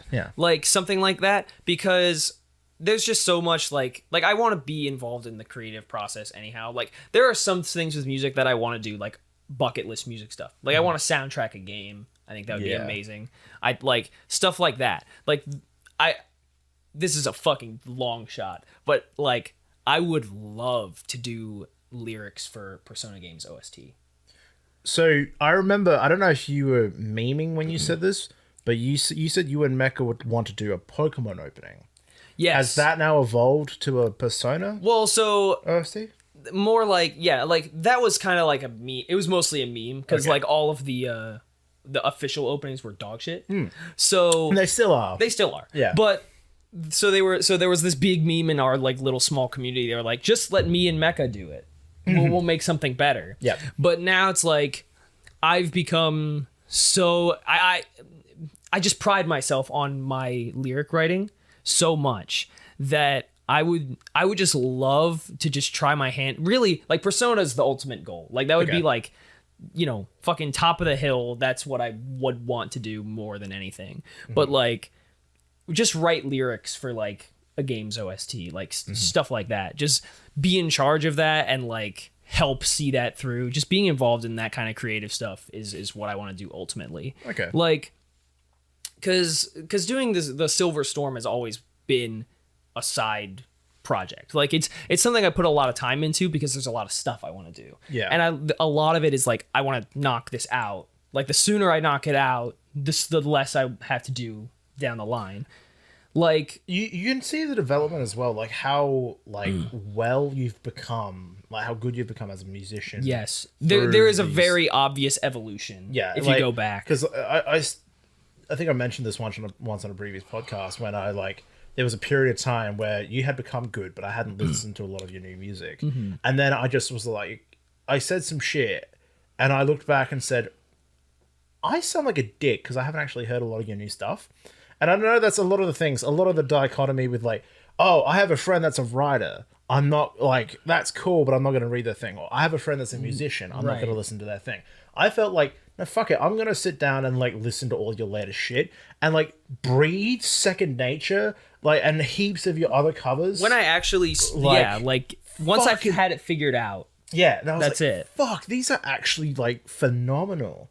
Like they're really, there's really good. there's a very obvious evolution. Like the first original song that I did was Battle Stance, and that eventually got picked up. It's ironic because I'm in there's like a little Discord server I'm in with all the people who do Pokemon stuff. So like on YouTube, so like he's Zaktoshi now. Raph. There's a bunch of us, but a lot of my personal friends. I noticed Zach changed his name. I was confused for a bit. Yeah. So there's a lot of us in there. Battle Stance got picked up years later because I made Battle Stance before I even met those guys. When Zach did like a what if there was a Sword and Shield anime, so he did that little series. It's essentially it boils down to essentially a fan fiction, but it's like in the form of a video series, like a video format. Yeah. I've seen a lot of people do stuff like Yes. that. It's mostly entertaining if you've got a good person heading it. Yes, exactly. So that's a huge part of it. Like someone who knows what they're doing and can Yes. carry a YouTube video. Yes. So, but that got picked up years later, and so I'm kind of just doing stuff interspersed with some of those guys. Of course, Meka and I became really good friends. When he and I had known each other even before then as well. Nice. Because the origin story of that, the first like cover I did that kind of actually put me on the map was Your Adventure in the beginning of 2019. That's right. And when that happened, about a month after it came out, Meka reached out to me asking if he could use my lyrics in his own cover. I remember that. So that's how we met. And it was very much a similar situation to what happened with us, where Meka and I just started talking. Yeah. We just like kept talking about shit. And it just built from there. And then now he and I are involved like kind of in even separate projects with some of the Pokemon guys, the other YouTube guys. Meka, it goes into voice chat with them all the time. Like he's, especially now that he's like living with his grandparents, he's in a much like better mental state than he was kind of. He was very inconsistent over the past few years. I had the chance to finally meet him in person as well because I didn't talk to him a lot initially when you guys were chatting, but we did that guest episode, and then I also, because I've been doing a lot of album art for you. Yes. I'll put some previews on the screen because why not? You also, I think you recommended me to him. Yes. And I got the chance to make the one for. It's got the window panes on it. I know what song. It's right there. It was so good. It's such a good fucking song. It is a good song. Story time. Story time. Fuck. Story time. Yes, I got the chance. I started singing in my head. Tell me a story. Things will get I was better. literally like, these pills are useless. Yeah. And I'm like, in my head, I'm like, yeah. And so we talked a bit, and I had a chance to meet him as well, IRL, and fucking, he's really, really, really cool dude. Yep. So Great guy. that makes a lot of sense. And like, in Perfect Storm, your guys' collaborative stuff is really good. I actually see a future for that project because right now we're kind of in a spot like where I need a full-time job, an actual full-time job to help carry, like I need to save money, that kind of thing.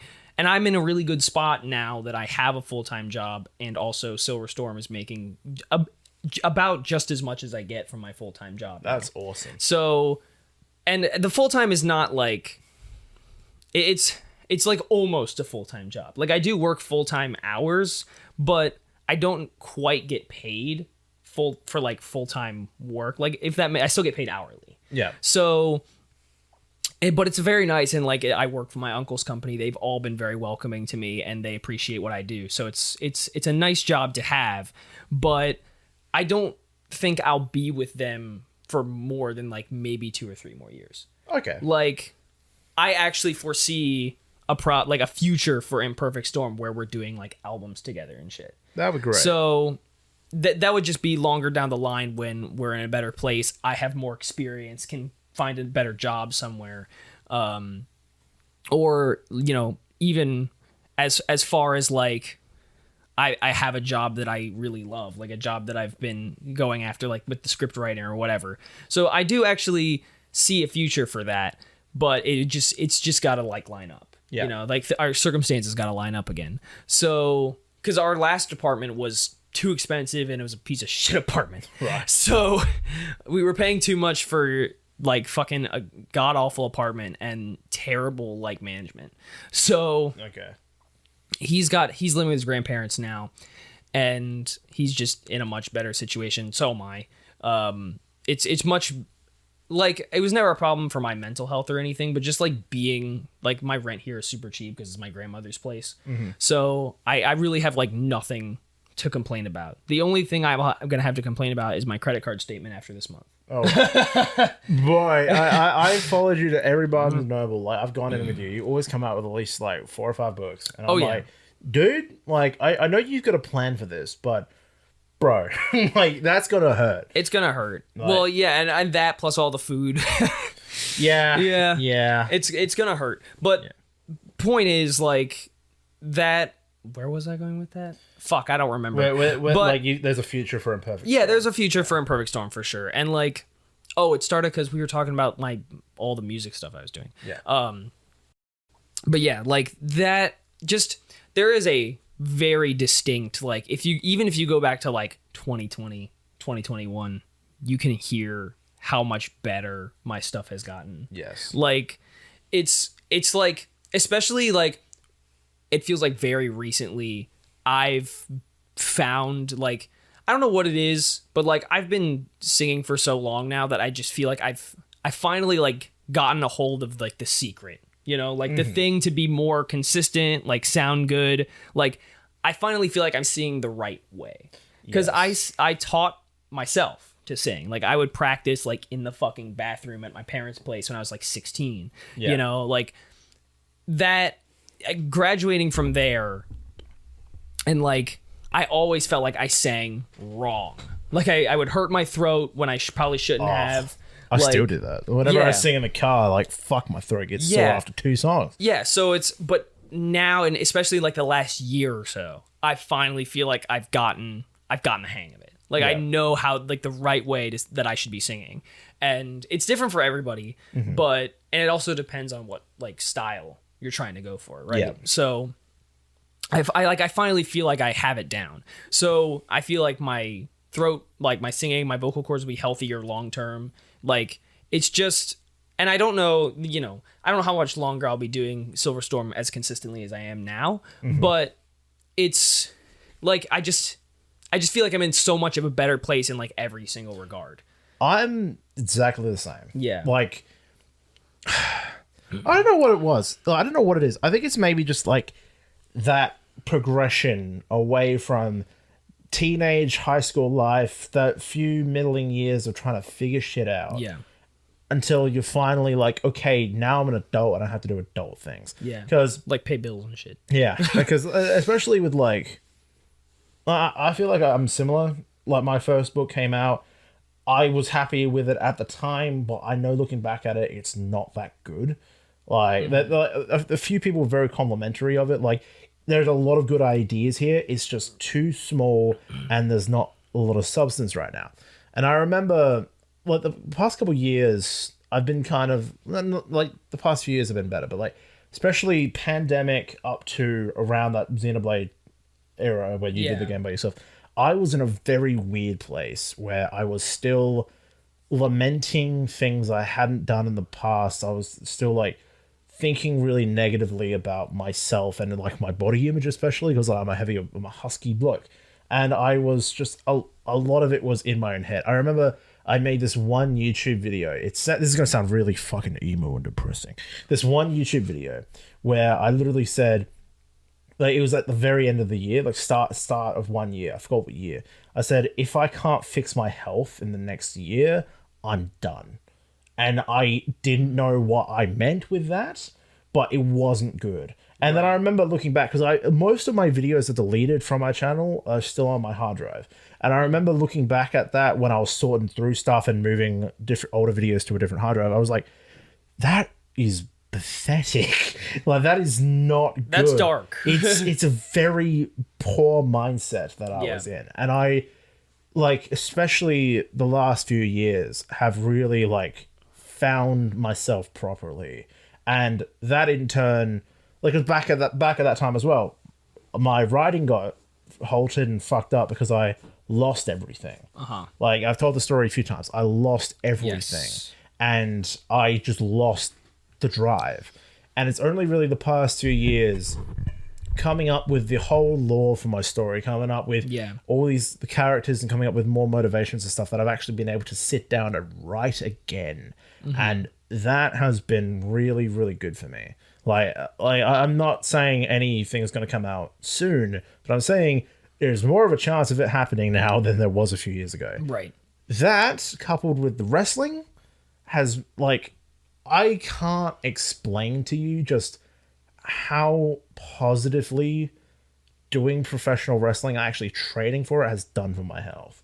Like, I can believe that. Like, in every single way, it seems like you've just been happier since you've started training. Like, you're like, I can imagine all the good things. Like, you have a community there, a very accepting community who are like all really cool and like a lot of the same things you do. Like, you're active, physically active doing the actual training. Like, there's some creativity aspect to it as well. Like, that's a big part. Like, even if for some godforsaken reason your book never comes out, just being creative is healthy. yes. Like, that's a huge reason why, like, I don't put a lot of stock into, like, my videos' individual performances. Yes. Right? Like, it's, I'm lucky enough at this point to have an audience that will, a certain subset that will always watch or listen to what I do. Yeah. But, like, some videos aren't going to perform well as others. And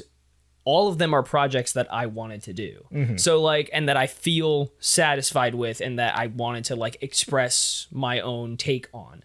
So, like, just being creative and, like, improving constantly and, like, learning, doing stuff is just healthy. It just is. So so just even that you're writing at all is good. Like, actually, in the same vein, like, you would be surprised. Like, a lot of health gurus and fucking fitness dickheads will go on about this, but it's like, you don't think about it often, especially with how easy it is to just sit down and scroll on your phone for 3 hours. Yeah. But being active really does help the mind. It does. And like it literally, I have felt more like writing, like during the days, like literally during training, I literally come up with more ideas, and which is fucking stupid because there's literally been a time where I'm like, I just want to sit here and write, but I have trading in half an hour,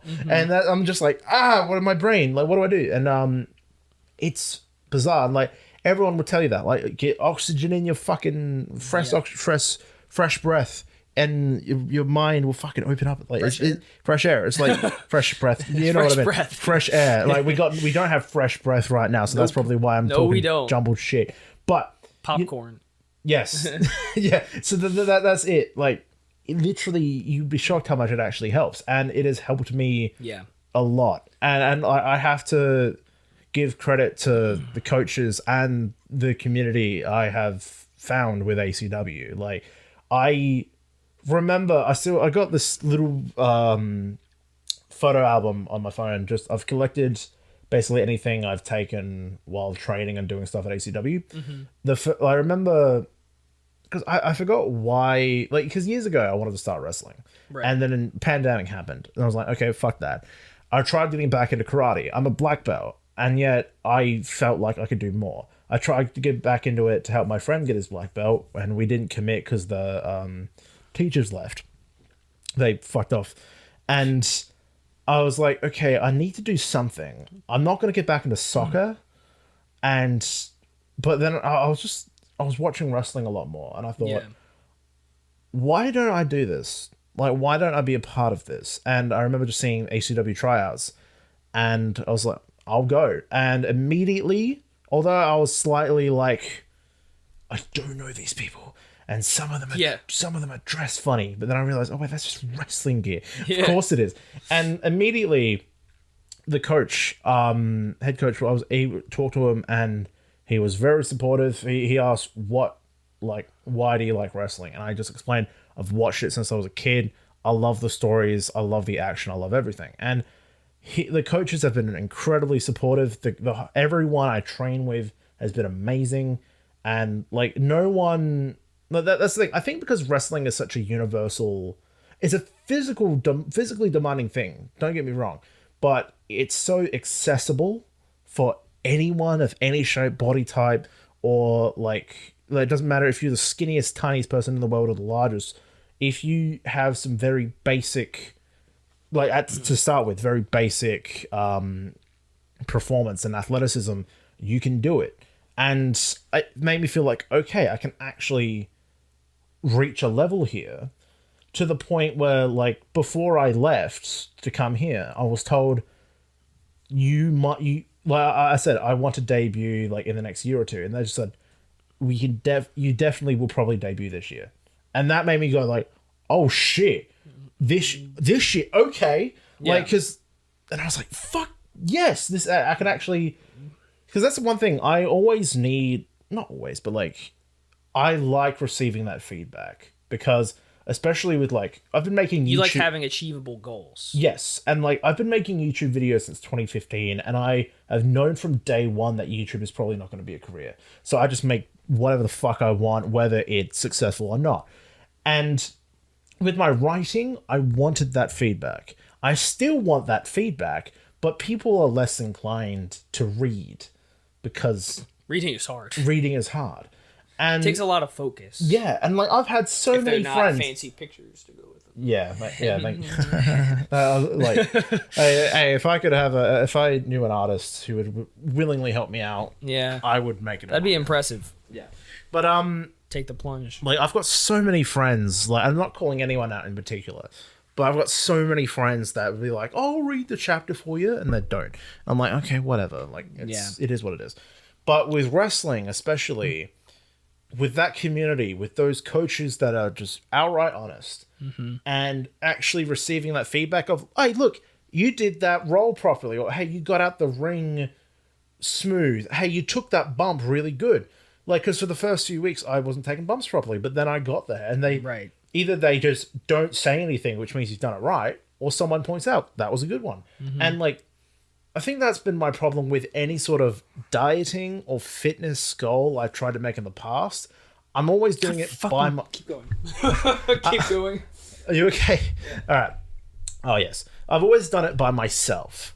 And when you're doing it by yourself, you don't really have a clear like vision in mind, and you don't have it's always just like get healthier. and it's always like you don't see the progress, like especially like you're trying to be fitter, you don't see yourself losing weight in the mirror straight away. You can't tell, or like gaining muscle, like you can't tell for a while because it's you see yourself every day.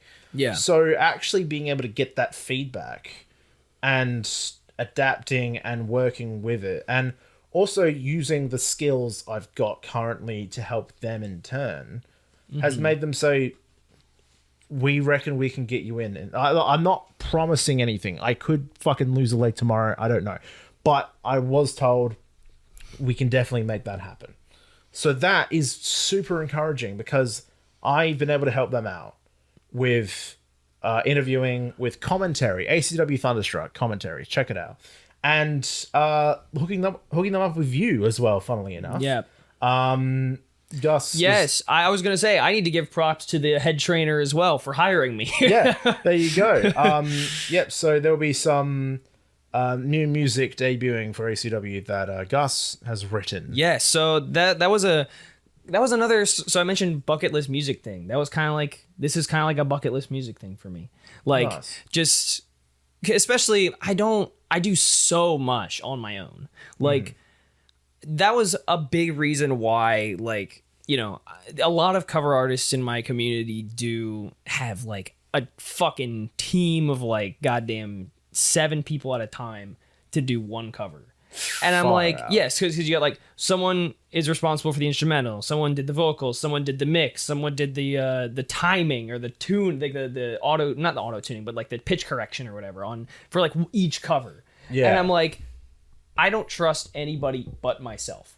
So I learned how to do everything from scratch. And so even now I do just about everything myself. Like even if I collab with someone, like, and I just have them send me their vocals. I'm like, don't do anything. Just let me do it. And so it always ends up fine in the end, but like, it's only very rarely that I entrust projects to someone else. Like I've entrusted Phil Zio with a couple of my songs to do the mixing and mastering. Didn't he do Breathe? No, he did. He did Paradox, Vinland Saga. He did Astronautase from Fairy Tail. There was one he did that I fucking loved. And Redo. Well, that was Redo. Yeah, Redo slapped. So he did my covers of Redo and Longshot as well. Okay. So those, and I'll probably entrust him with like maybe 1 or 2 more down the line. But yeah, like very rarely do I entrust my work to someone else like that. And the only reason I did was because Phil's the kind of guy, like, he wants to be doing stuff and he's not always receiving stuff. So I'm like, here are my tracks. Here's what I recorded. Will you mix them? And he was just like, sure, fuck it. And so I didn't have to pay him anything. And even for Paradox, that was when I was living in Philly, so I got to watch him do it. So it's very cool it's because he's good at what he does. So I'm like, and my mixing is still very like rudimentary. Like it's very bare bones what I do. So seeing someone who knows what they're doing with my tracks, like work with my tracks, is very cool. But I do so much on my own. So getting to connect with like anyone, like I always jump at any opportunities I'm given to work on someone else's channel. Like when I've worked with like Mero, Nikki, like Meka. What was that? Who was the artist for Intertwined?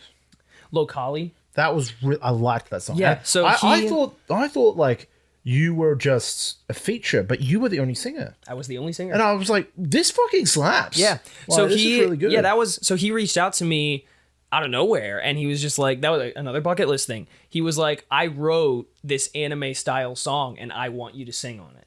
I want you to do the vocals. And I was like, fuck yes. And that was like towards the end of my when I was in college. So but that was really great. I actually did another song for him recently. I don't know if it's out yet. But nice. It's very different. It's a very different project than the first one we did. But he's a very nice guy. He's actually Korean. Like straight up Korean. Wonderful. So he's a cool guy. But we did I did that. I've done a few songs on Nikki's channel. I Yes. did a Boruto song with Mero. That was fun. Love that one. Obviously done stuff with Meka, with Hypertoria, people I've worked with before. And now, at the moment, you've done two, technically three wrestling songs now, which will With primarily be used in ACW. I think because the two you made songs for, I'm not saying names at the moment for spoilers, Yes. but the two you've made songs for at the moment, I think they're primarily just ACW based. And I love how that came to be, because I remember literally it was just after around the time I got in, and I was still doing away work, so I couldn't commit the first few months of training every week because I had to go do away work. Yeah. And I remember literally messaging you saying like, "Oh, dude, I'm in," and I remember you just saying like, "Dude, I'm going to write your theme. Yeah. Tell me like what you want." I know because you know the type of music I like. I do. The edgy rock sort of shit. Yes. And like you're just like, I have an idea of what you like. Just give me any references. I'll make something. Yeah. I gave you some references, and like in 2 days, you sent me back something, and I'm like, holy fuck. Yeah. Like- I remember. I don't remember like the build up, but I remember writing it because I was here. It was after I moved back into this house, and it was after I got hired at my job, but I did work from home at the time. Okay. So like because we had a lot of assets already, so I would put together like edit videos and stuff from home because we didn't have a place for me at the office yet. And I didn't have a computer at the office to fucking use to edit. So, because everybody uses laptops, and I'm like, I can't edit videos without a dedicated graphics. Oh, dude, I tried editing a video on this laptop. You can't do it. So, yeah, and I was like, so I need a computer with dedicated graphics. So it took a while for that to happen, but before that, I was doing nothing. I was literally on the clock doing fuck all, right? So I was like, I'm just gonna grab my guitar and start doodling. Yeah. So I did, and eventually I got a chord progression. I was like, I could use this for Trent's opening theme. Like, I think this could work. Yeah. And, it kind of evolved from there. But, and I think I actually might have come up with the little riff, the little headbanger riff. Yeah. I think I might have come up with that first. But That sounds oddly similar to the FireStorm thing. But... it does. But we're not going to talk about that. No. But it's almost a reference, so it kind of works. Yeah. So... But, Sorry. yeah. But yeah, like I just remember like because those wrestling themes, when I have them down, like once I have a basic idea, it doesn't really take me that long to put them together because they're just instrumentals. Well, at least the main two, the first two I did were. So once I have them, it's like I'll just throw them together and it's done before I even realize. Yeah. So that was what happened. Like I was literally on the clock. It was like a fucking Wednesday or something. And I was setting at my desk. Like, I could just write a song right now. Yeah. And I fucking did. Because there was only like one reference I had. You know the type of music I like. You put the reference in and then like it was only like a few months later I was like, oh, can you also add this thing, like harmonic. this harmonic thing? And you said you only just figured out how to do them. So it yeah. kind of worked out perfectly well there as well. Yeah, because they're hard. They're really hard to do on guitar. Yeah. It's very finicky. My song is my song whenever it comes out. Whenever I debut it, I'll probably put it on my channel. But like for me, it's got a few references in there that only mean stuff to me because that's the way I like things. A lot of things I do are just references for myself, for my sake, for things I like. And like I think it came out fucking phenomenally. I occasionally in the car just put it on and just headbang because I'm like, it's fucking sick. So yeah, it's been a really good opportunity, like doing anything wrestling related, and even like commentary that was not meant to happen. It was literally like, oh, we're starting this YouTube show, and like we're trying to set it up similar to like NWA, or like we've got a few ideas of how we want it to go. We need commentators. That we have this one guy who might be in it, he might be out of it. He ended up pulling out.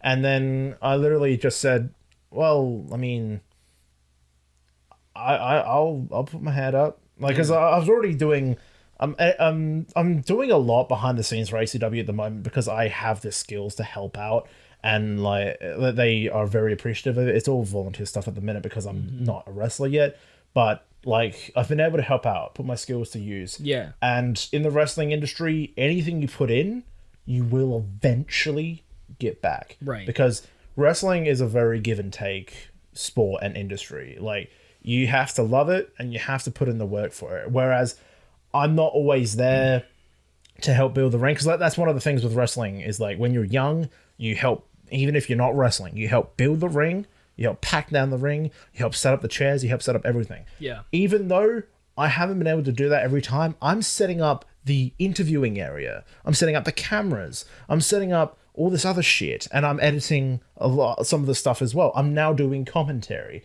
So I've had the opportunity to help out, and they are very appreciative of it, and it's working very well, and I'm using the skills I have, and I'm just so you're right, I am much happier. Like, there are times It's noticeable. Yeah, it was like, especially since you started. Yeah, it's been noticeable. There are obviously times in anyone's life where occasionally you're just like, fuck, man, like, everyone has bad days. Yeah. But those bad days have significantly decreased over the past year and two. So I can attribute that to a lot of things. Like, I've got, like, I'm in just a very good place. Like, yeah, of course I wish I could be more active with writing, like even more active, but like I'm doing a fairly good amount. Of course I wish I could be a bit more fitter, like, because, but I have finally got myself into a place where it's just like, those things are not going to happen tomorrow. Those things are just the things you've got to slowly build and work on, because those are long-term things. And all of the shorter-term things, like, that can happen in a year, you're doing. And I'm just like, it's like I finally, like, okay, I'm an adult now. I know how this works. Yeah. And I'm making it work. Yeah, that's a big thing. Is like, when you're finally like out of school and you like have complete, autonomy over like what you do every day, you kind of have to go out and like chase what you want to do. Like, you can't just let it come to you anymore. So, because it's just, you just won't do anything. Like, so many people I know, like, they like, if they have even like an hour of off time, they don't know what to do with themselves. And I'm like, I wish I could have an hour to do absolutely nothing. That's the thing. Like, this man, you would not believe. I've been here witnessing it firsthand, just like the work he does. Like, whether, like, there are sometimes where it's just like, I'm going to spend like 10 minutes reading this bit of a manga, and I'm going to spend 10 minutes working on the song, or I'm going to spend 50 minutes doing this. And I'm just there like, I'm half reading, half writing. Yeah. I do a bit of writing, I do a bit of reading. And then you're over there like, just start jamming out. Well, and then even on the plane, on planes, I'm fucking useless, okay? Because I just get headaches and I feel fucking shit on the plane. I remember I was just sitting next to you on the plane. I woke up and I'm just looking next to you, and you're like praying. You got you literally got your phone like this, and you're just like, oh no, and then you start typing away, and you're like, That's exactly it. That's and I'm exactly like, look at this fucking it. man go, he's working. That's exactly fucking it. He's working for his fucking paycheck so, right there. dude, Sorry, I moved the Jesus chat. Christ. Sorry, I moved the catch back. Yeah. That's exactly it. Like I said, I'm the guy whose creative ideas could come at any point. Yeah. So I'm always ready. I always have stuff on my phone to like write stuff down if I need to. Love the piano app. Love it. Love the piano app. Yeah. Cause like, and when I was, so that moment that you mentioned when I got out my guitar, like during that first week we were here, like that was the same song I wrote lyrics for on the plane. So I was listening to it for the first time, and I was like, let me figure out this chord progression. Because now I'm kind of graduated to the point where I can hear it by ear now. Yeah. So that was a long time coming. Like, I used to think like, oh man, if only I could do things by ear. Like, if only I could just figure it out. And now I'm kind of at the point where I can do that. Like, usually I'll need a bass line. Like, I can't just pick out notes when I hear them, right? Yeah. So that's perfect pitch. I don't have that. God, I wish. But like, some people can like hear a note and be like, oh, that's G. like, what? How the How fuck? did you know that? And so, but for me, like, if I can figure out like what the key signature is, like what the actual bass line for the song, I can usually pick out stuff by ear now. So that's why, like, I was playing, I heard that like the chorus of that song I was working on, and I was like, I know this. I got to figure out what it is. So that's what I was doing. I was just playing what will eventually become that cover. So the for I don't know when this is coming out, but the song I'm working on is called Peacekeeper. It's by an artist I really like called Stereo Dive Foundation, and it's very similar to another song I did called Chronos by the same artist. Yeah. So it's a very similar song, but it's super fun. So I that's why, like, when those lyrics started coming to me on the plane, I was like, oh fuck, I gotta write this down. Yeah. Like, and ironically, I usually have a rule where when I do a cover, I have to watch the show it's about. Okay. I haven't watched the show because this one's for that time I got reincarnated as a slime. Oh my god. Yeah. Okay. All right. So it's on my watch list. I'm planning to watch it. Yeah. But I don't know anything about it. Yeah. So, I had, ironically, I had that song Peacekeeper on my radar even before it came out because it was by Stereo Dive Foundation, who I really like. I still remember you talking about like how, like, you were thinking about a free run song, but then when that one song came out by that, Yorshka. Yorshka. Yeah. You were literally like, I've been waiting for an excuse to do one of those songs. This is perfect. Yes. And Clear Yes. Skies is awesome. Yeah, so that was it. Like, Yorshka's been a band that I've liked for a couple of years now, and when they did Haru for free run, I was like, I got it. I just have to. Yeah. So then, because it was either like there were a couple options from, like, because a bunch of new anime just dropped this month, and there were a couple options I was looking at, and then when I heard this one, I was like, I gotta do it. Like, so that, like, when we got back, it came out while we were in, like, New York or Philadelphia. Okay. So when I got back, I listened to it and I was like, oh god, this is really good. So that's just what happens. Like, when I usually, especially now, I have to, like, dedicate time periods to doing certain work. Like, when I come home from my full time, I'm like, here's what I got to do tonight. Like, usually I have, like, a goal. Sometimes I don't make it, but, like, so, like, and sometimes I'll even do shit while I'm at work at my desktop. Yeah. Like, so, but don't tell my uncle. No one said anything. Okay, it's a secret. Yeah, he probably knows, but it comes about at the weirdest times. Like, I never know when an idea's gonna hit me. And a lot of times, like, original songs are usually very much on the back burner because I'm trying to knock out as many covers as I can. Yeah. But sometimes I'll just get an idea out of nowhere and I'll just hold on to it. Like, I'll just keep it in my pocket forever. Like, so where's my phone? Here it is. So, Second Nature. Yeah. I came up with this. Fuck you, ad. Like, I came up.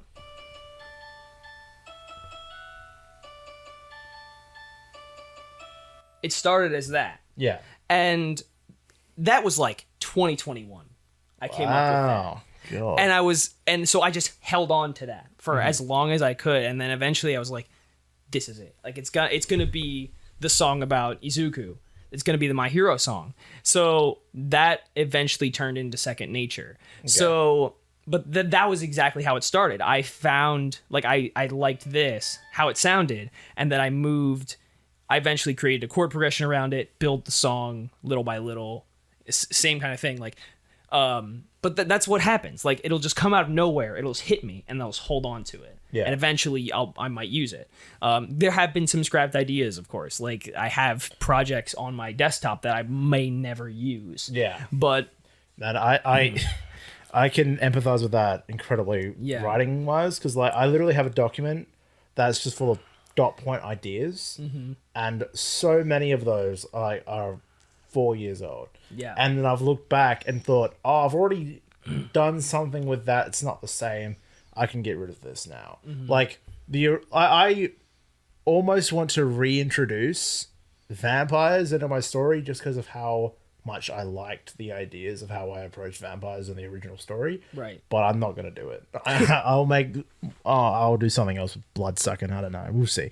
But like I can empathize so much with that. Yeah. Just all these fucking ideas in your head, and you're like, how am I going to use them? Where am I going to use them? Yeah. Like, what is it going to be? Because you never know. Like, so that's the big thing. Like, and I actually have, like, I never know what new covers are going to pop up for me. Like, because, 4 times every year there's like a new batch of anime that come out. Yeah. And I'm like, well, what's it going to be this time? And most of the time there's usually something that I like coming out with each season. Like, it's late, but new Demon Slayer and new My Hero Academia are coming out in a few weeks. And they're always like a near certainty. Yes, almost a near. And I've heard both of them already, and I'm like, yeah. Okay, yeah. It helps that you somehow find leaks sometimes. Yeah, well, the thing is, especially for the Demon Slayer one, they played the new opening in that movie that dropped. Those not movie, but kind of movies. Well, and it's also by a band I really like called My First Story. A great band. I've listened to a lot of new music purely in the car with Gus. Yeah. A lot of the anime openings. You got this one playlist that you just have put random vocal stuff into. I've now I had one of those myself, just a playlist of random shit. Yeah. I've now doubled it in size because I thought I'm going to add more music to this. Yeah. Because I don't know if you just put that on at random points other than the car. The same playlist I've been using? Yeah. It just depends. Okay. Because like a lot of the time for me, I'm very fucking sporadic with how my productivity goes. Mm-hmm. Sometimes I have to have something on in the background, just a video playing, like this little series going. It can't be an anime or a TV show. I need to be watching something that I can just forget, like a YouTube series. Yeah. I'll have the same instrumental song playing over and over again, or I'll just have this random whatever the fuck music. And lately, it's been random whatever the fuck music.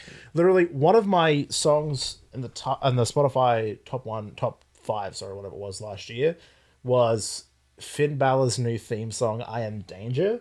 It's just like a rougher version of Catch Your Breath.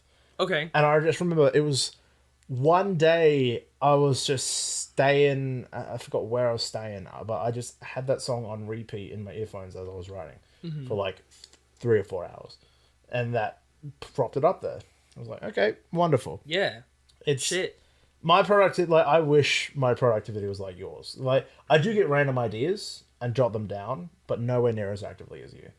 Yeah, it just hits me. Like, I don't, because like I've been doing it for so long. That, and I suppose having a variety of songs you're working out at once. Yes, I always have like 2 or 3 things. Because like I've always got the one book in my like I have other stories, but like I just they're not what I want to do right now. It's always, and it's kind of weird because I'm very like.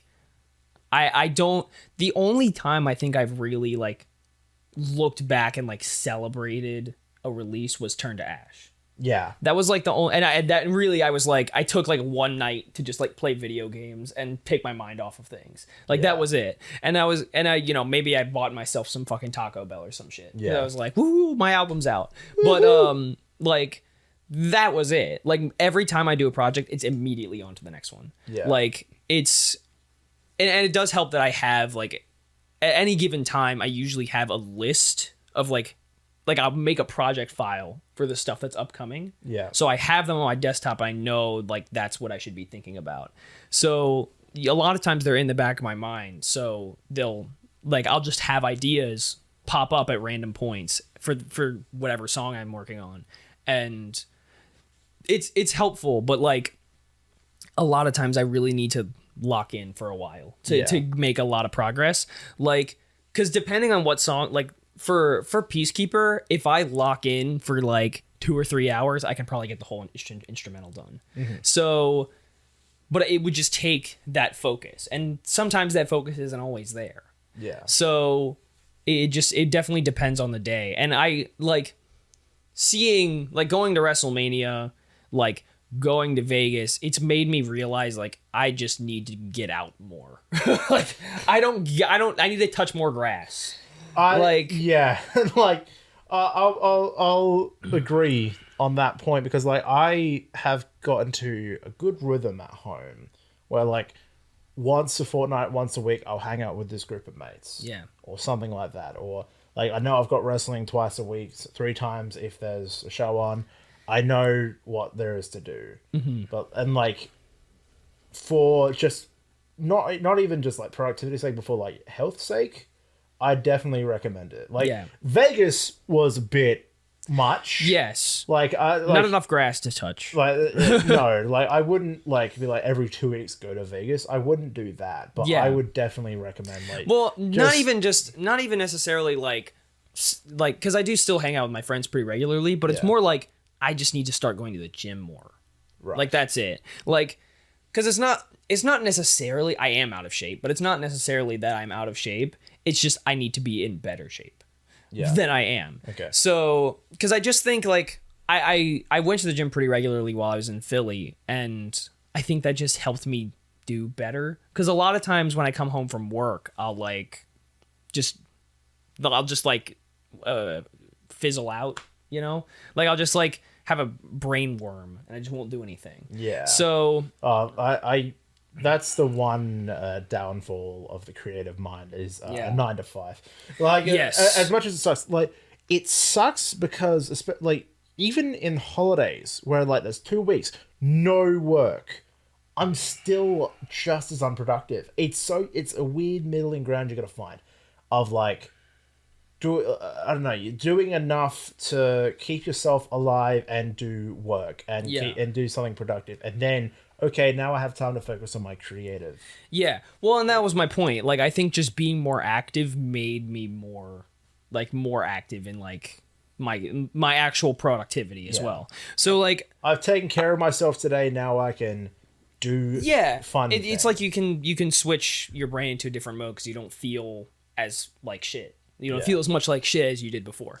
So I'm trying this new thing. I haven't had the chance to put it into effect properly yet. There's this one YouTuber that was a game developer with, I don't know if it was Bethesda or Ubisoft. I don't know who he was. Like he pops up a lot on YouTube Shorts. Like one of his things was just like, for increased productivity after a 9 to 5, just when you get home, just take a nap for an hour.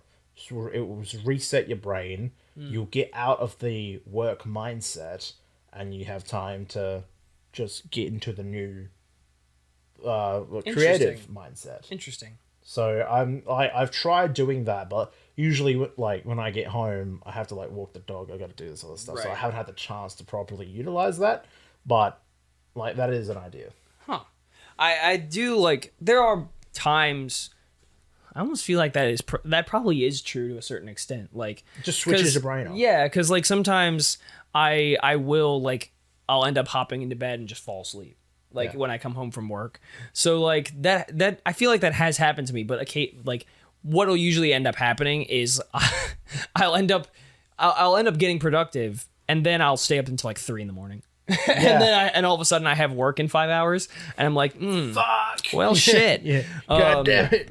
Yeah, I fucking hate that. So that's a big thing. Like my sleep schedule is so all over the place, but I think FireStorm doesn't help with that. No, the nice thing is I'm still at an age where I can get away with it. Yeah. So like my sleep doesn't need to be the most amazing right now, which is fine. Like it's not gonna be, but like, and it's because I've never really done like pills to help me sleep either. Like I've always just been able to just fall asleep, and I don't know if I should be getting deeper sleep or anything like that. Like I don't know how that affects it at all.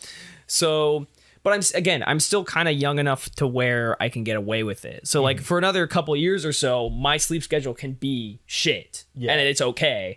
But like at some point that'll have to start being taken seriously. Yeah. So same thing with like my diet, right? Like I eat like shit all the time, and for another couple years I can get away with that. But at some, like when I'm like fucking 30, I'm not gonna be able to eat like shit anymore. And especially when you're 30 as well, it's gonna be harder to fix that. Yes, exactly. Like people say, like in your teenage years have fun, but then like in your 20s you should start focusing on that. And like there are times where I do focus on that, and then I don't, and then it's all over the place.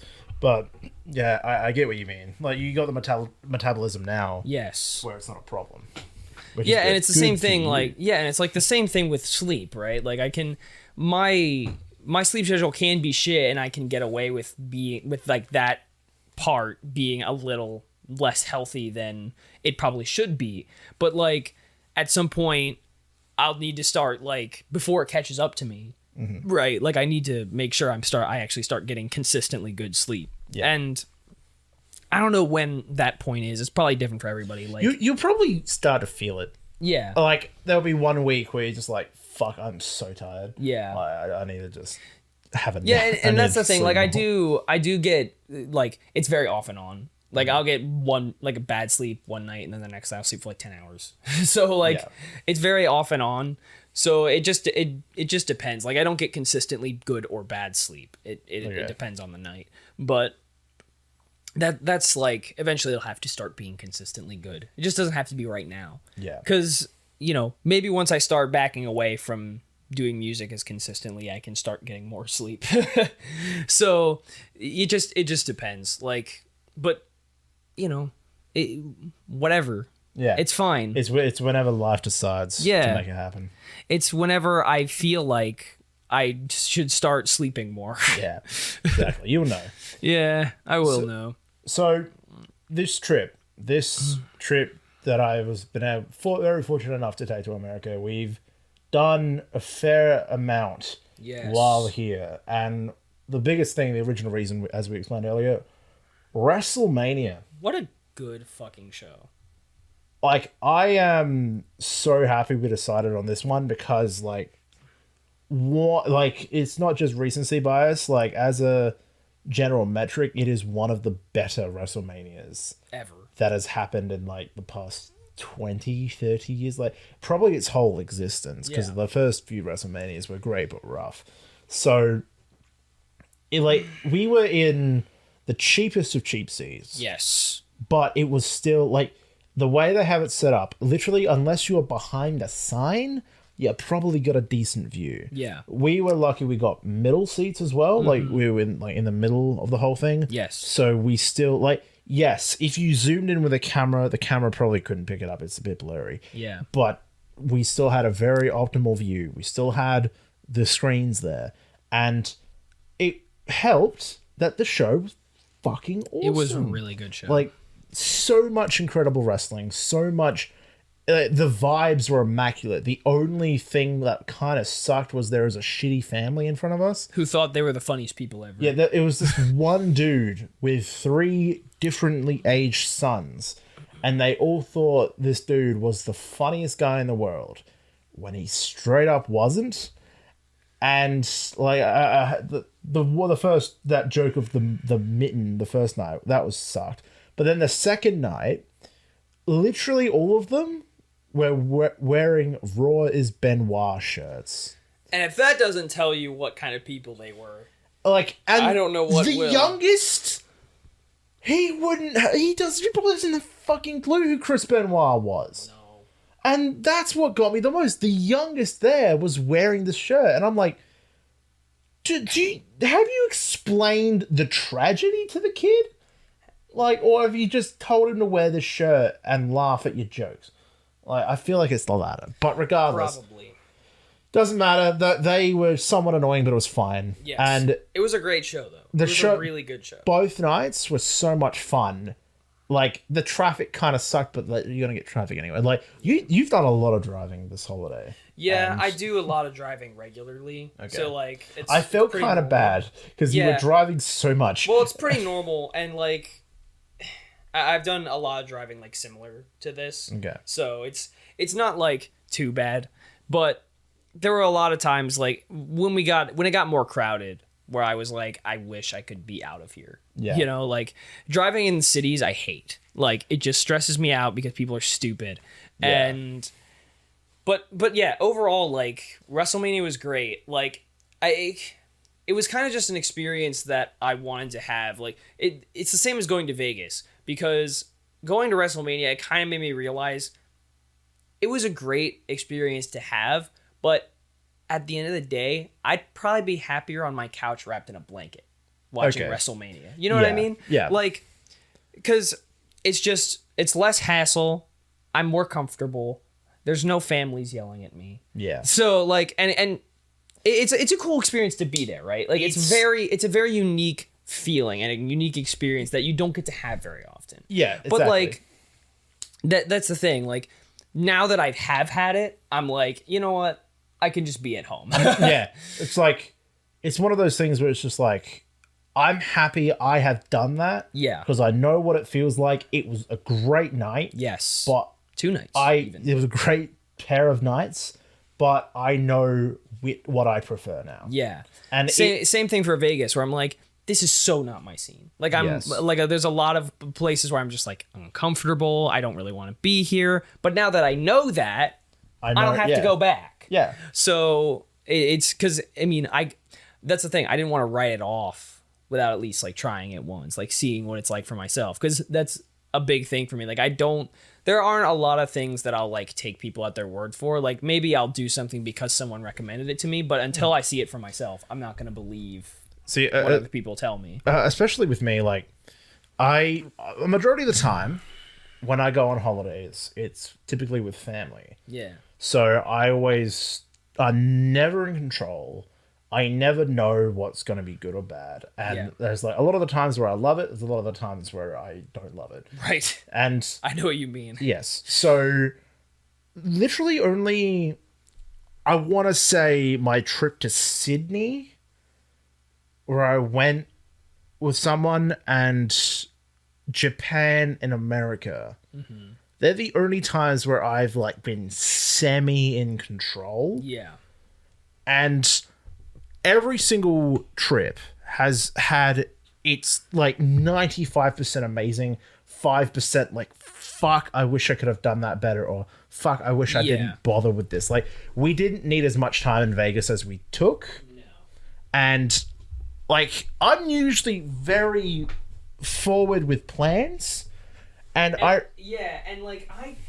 don't know Vegas, right? So yeah. Like when we got there, it's like, what the hell are we supposed to do other than gamble? I know, like see, Vegas is all about gambling and the big shows. Yeah. And we didn't really care about the shows. I looked up some of the shows and like I don't give a fuck about the Blue Man Group.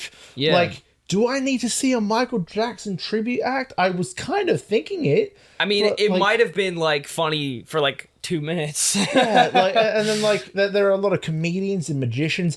I don't believe a lot of magicians. I think a lot of their shit's, you can tell it's fake. Yeah, you probably if you look hard enough, yeah. Like Chris Angel, mindfucker. I don't care, bro. Mindfucker. Like,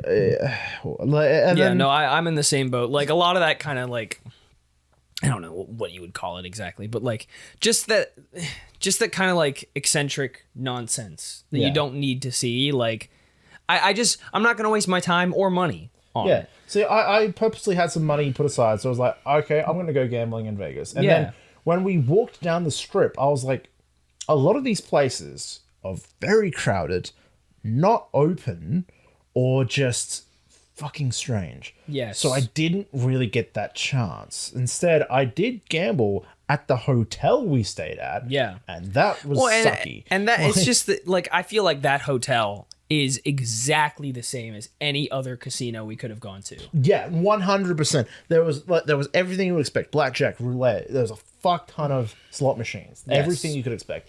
The night where we actually went out drinking, I had a very good time. You seemed to get a little bit unwell though. Yeah, I did get a little unwell. I slammed those 2 cocktails a little fast. We had a lot to drink very quickly. Yeah. I definitely underestimated how much went into those cocktails. I didn't think it was much. There were small glasses. Yes. But they hit, like, after the second one, we were like, oh, wow. Okay, yeah. Here we go. Yeah, and I didn't expect it to catch up with me as fast as it did. That's why I got that, because I liked the drink I got at Margaritaville, but I started to feel it. I was like, and I'm a fucking skinny ass motherfucker. I hold my liquor okay. Yeah. Like, I'm fine. I think I'm probably better than most people my size, but if I slam that much that fast, it's going to catch up with me. So I'm much better taking it at a slower pace. And when we were at the ice bar, we finished one, immediately got the second one. Yeah. And I was like, by the time we got to Margaritaville, I'm like, I don't know if I should have done that.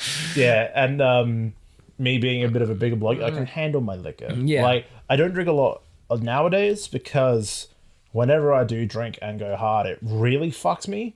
I only had about 6 drinks Yeah. in total, and I was fine. So Yeah. I Well, was and fine the next that's day. exactly the thing, right? Like when I got back to the especially like at the Margaritaville, and when I got back to the hotel, I fucking loaded up on water and I was fine the next morning. Yeah. So, and even like when we went to the Fridays, I was drinking again. Like, Yeah. So like, I recover pretty quickly, but it's like I just can't do that much that fast. Exactly. I think, and as well, like, don't get me wrong, we did have a good time. Yes. I enjoyed it immensely. I loved the Grand Canyon. That was Grand great. Canyon was fucking phenomenal. That was so cool. like, for as long as it took to get there, and I made it take a bit longer because I wanted that quick detour to Route 66. It wasn't a quick detour, but we saw. it wasn't that long either. Yeah. We went through a town, so that kind of. Yeah, but that, I mean, it was in the town that we saw the sign. Yeah. So like we got to go down Route 66 a little bit. I can imagine like further out, that's where like, because Route 66 is iconic for being long, vast, and just Empty. an experience. yeah. Like, I wanted to see a part of it. We got to see a part of it. That was sweet. It took a Yes. bit longer to get to the Grand Canyon, but Yeah. the Grand Canyon was fucking Unreal. phenomenal. Unbelievable. It's terrifying, but like I'm intrigued at the same time. That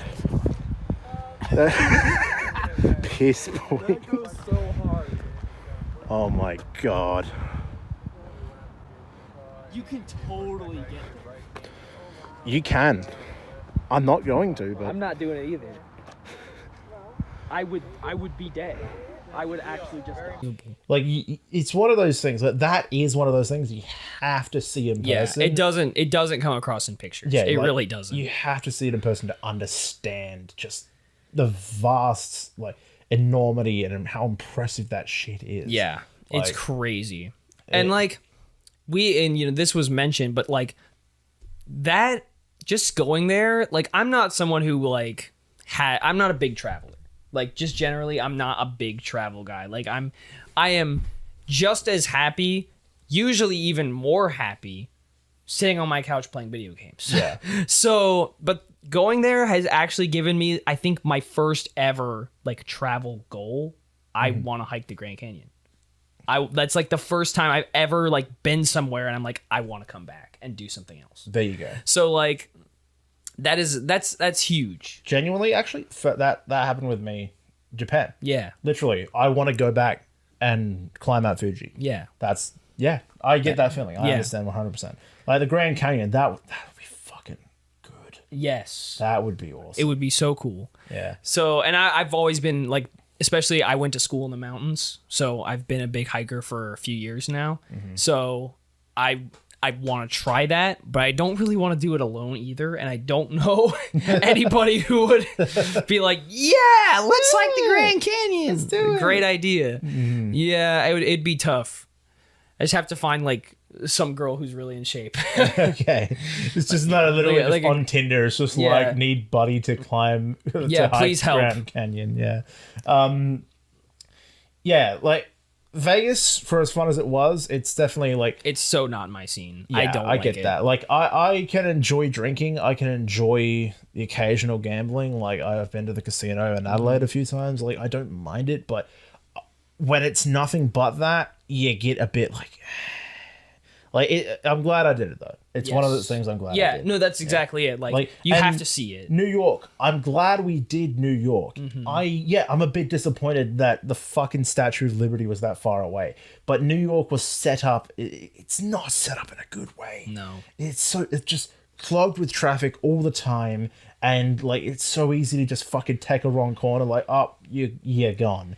Like, There's so many corners. I know. It was really cool to actually like. It's Be in Times Square. Yeah, and, like, see all that. it's Cool once. because yeah, it's cool once. Like I think about a lot of things in life where I don't understand how impressive something is until I'm there. I didn't understand why every fucking Spider-Man film takes place in New York. And I was there and I'm like, yeah, I can imagine. Yeah, I see it now and I understand it and I enjoy it.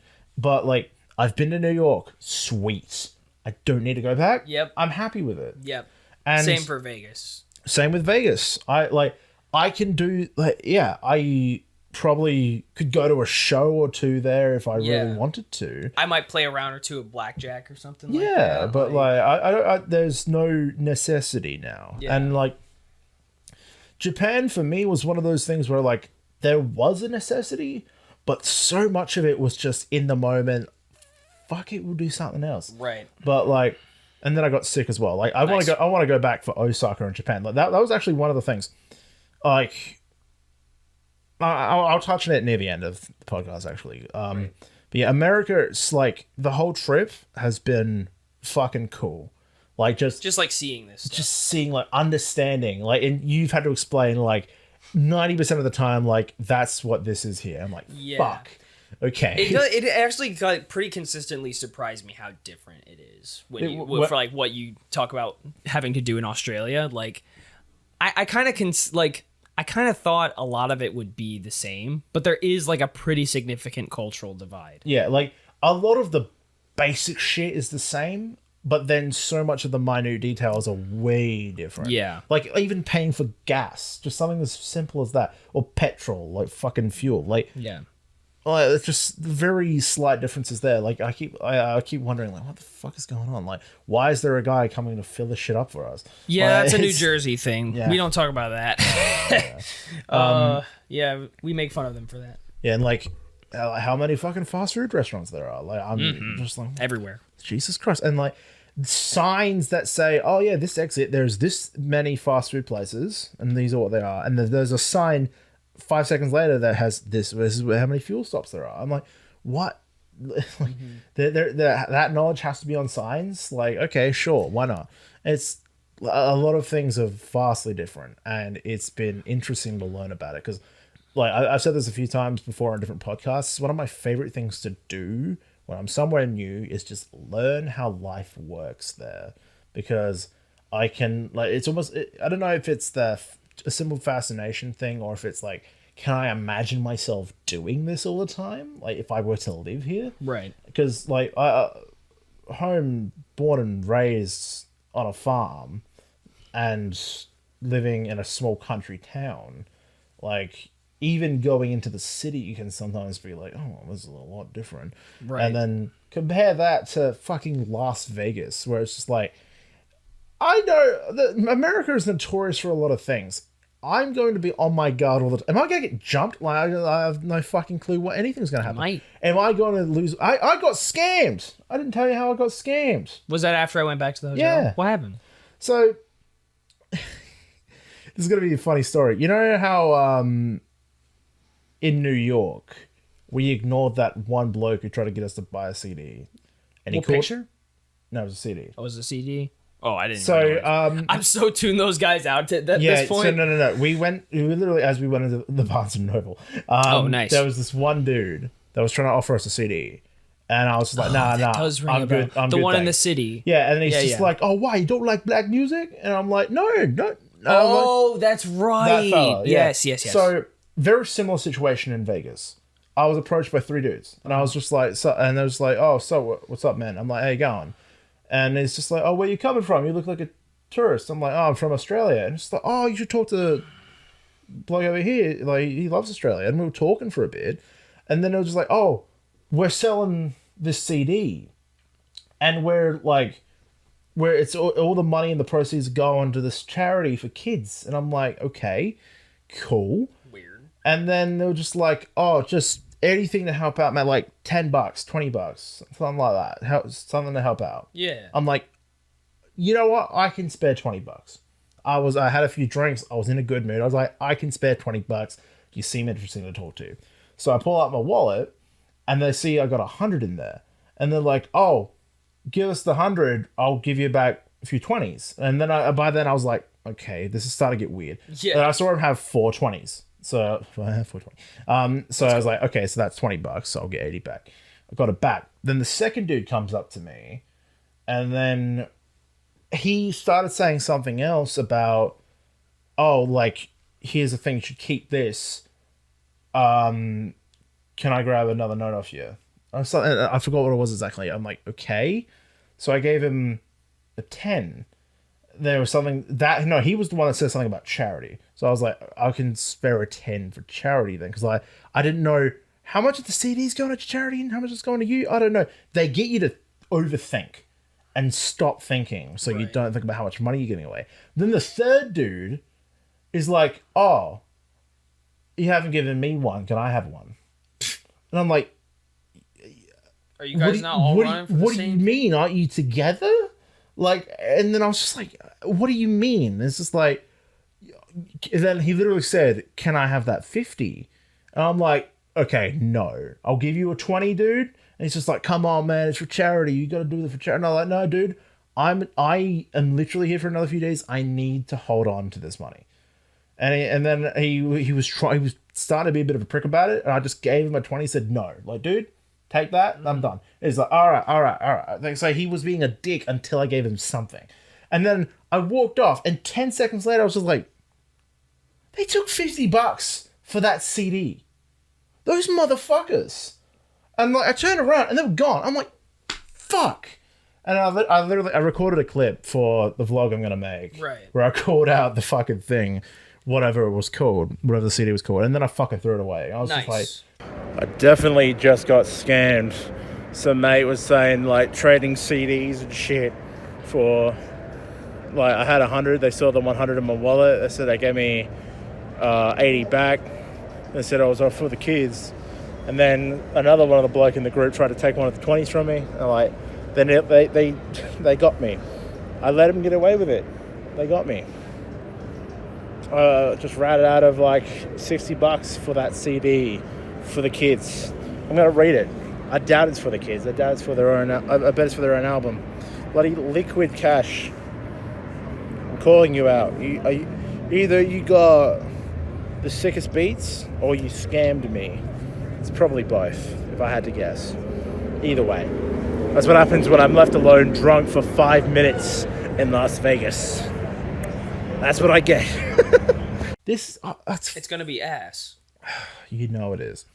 So like, I was just like, man, fuck's sake. Like, you get left alone. Those motherfuckers. You get left alone for 2 seconds and you're somewhat inebriated, and they know. They get you to keep talking, keep thinking, get you like compliment you, then fucking. It's hard when there's multiple of them. Yeah.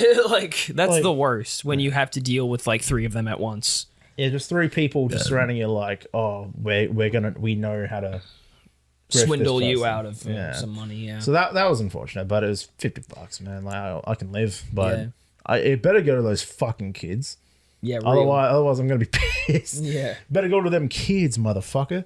But yeah, like, getting to explore a bit Vegas a bit on my own as well, because like we went one side of this of the strip, and we went to the ice bar, we went to Margaritaville, and then we didn't go past the MGM where all the fucking water fountains and shit were. So after you left, I just went down the other side, just explored, talked to people. I saw these other fucking people trying to scam people out of money. There was these multiple pairings of like the flamingo dress chicks. Okay. You know, like, you could see their ass and stuff like that. And they were just like, oh, you want a photo? You want a photo? Because you know the second you get a photo with them, they're going to ask for money. Right. Because you took a photo with them. And I'm like, I had that, nope, great ass, nope, and just keep going. Yep. And I was just like, yep, fucking water fountains, let's go.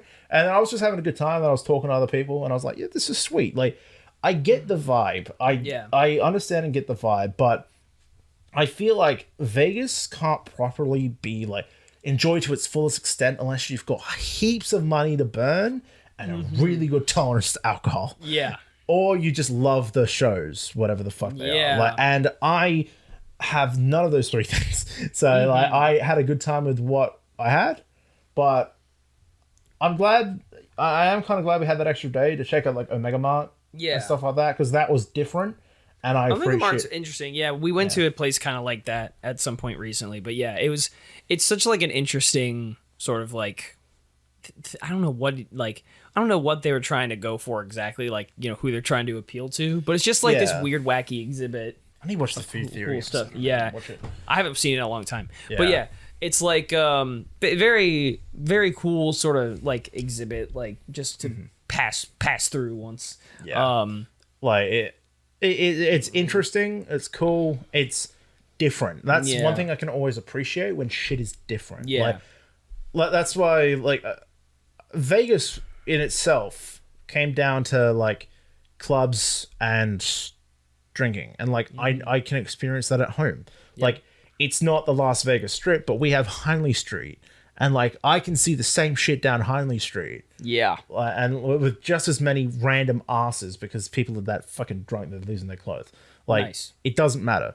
But stuff like Omega Mart and like Area 15 in general, I went to this little thing called Wink World. Yeah. Like my eyes would hurt too much. So Yeah. I did not do that. yeah, so like it's all different, and that's the sort of shit I care about. Like it's like this is different, it's interesting, and it's unique, and I can appreciate Yeah. whatever messages they're trying to tell. And so I definitely enjoyed that. But backtracking a little bit, Mania, what do you think it was your favorite match? That's tough because I like when was Sammy Gunter? That When was that? night 2? No, that was night 1. Night That was night 1 because Sammy was at the Oh. end. Because I really liked it was like that the main event, or I really liked Bailey EO. Yes, that was good. Yeah, it's got to be one of those three for me. I'm leaning towards the main event just because of how crazy it was and how like cathartic the Cody's win was. But like it's been a long time since I've shouted that loud at the end when Cody won. That video I took of us just yelling, oh, it's so Yeah. good. And every time Kingdom repeated, and the whole crowd nearly every time would go, whoa, Yeah. like fucking so good. I'm in agreement with Sammy Gunther. Like Io Bailey was really good, but like I just had so much fun with Logan, Kevin, Randy triple threat. That was a great match. That was just so funny. Like that was the perfect mix of like good competitiveness and Yeah. like a bit of comedy thrown in there for the sake of it. Like that was a Yeah. really good mix. And you're right. that oh man, the pop-up powerbomb into the RKO. Yeah. Cool. And like Clean as hell. Yeah. That was so nice. That was awesome. I loved the tag. Like, I thought the tag match, like the ladder match Yep. with the tag titles, Uh-huh. that would have been better on TV, I reckon. Yes, like I because agree. where we were, there was just so much happening at once. Even though it was small, like you couldn't comprehend every detail. Like, Yeah. I didn't realize one of the biggest spots where I think like Fury got fucked after they took down the SmackDown titles.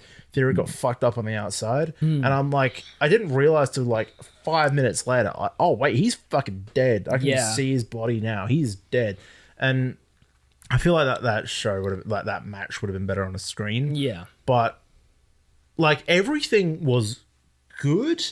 I missed the Ray Dominic match. I was buying merch and I think food. I also missed it. I Yeah. might have been waiting for the bathroom or something. That was a long line for the bathroom. It was. Yeah. Apparently, I watched Jimmy and Jay, and like I don't really remember a lot of that. Apparently, it wasn't the best match out there because they're very identical styles. you know. Yes.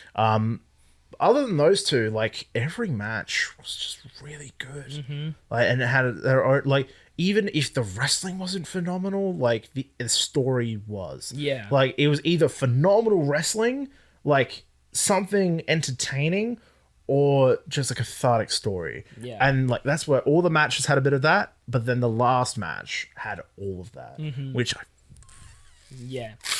The main event was incredible. that was so awesome. good. Like, because like I told you the story, I think, and you didn't know how to react when I told you the story on the drive back. Yeah. But like it's this thing with me when I was a kid and I got to see a WWE live event, and I saw it was Undertaker and Kane versus Mark Henry and MVP at a live event.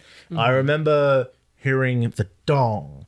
Undertaker's music would start, and Callum and I were like these fucking kids. It's the Undertaker. Oh my god, it's the Undertaker! It's the And fucking we were like Undertaker. we were like kind of freaked out, but it Yeah. was so good. Like we hid under the chairs for a bit because we were little bitches. Nice. But then I remember getting up and watching the rest of the intro, and it was so good.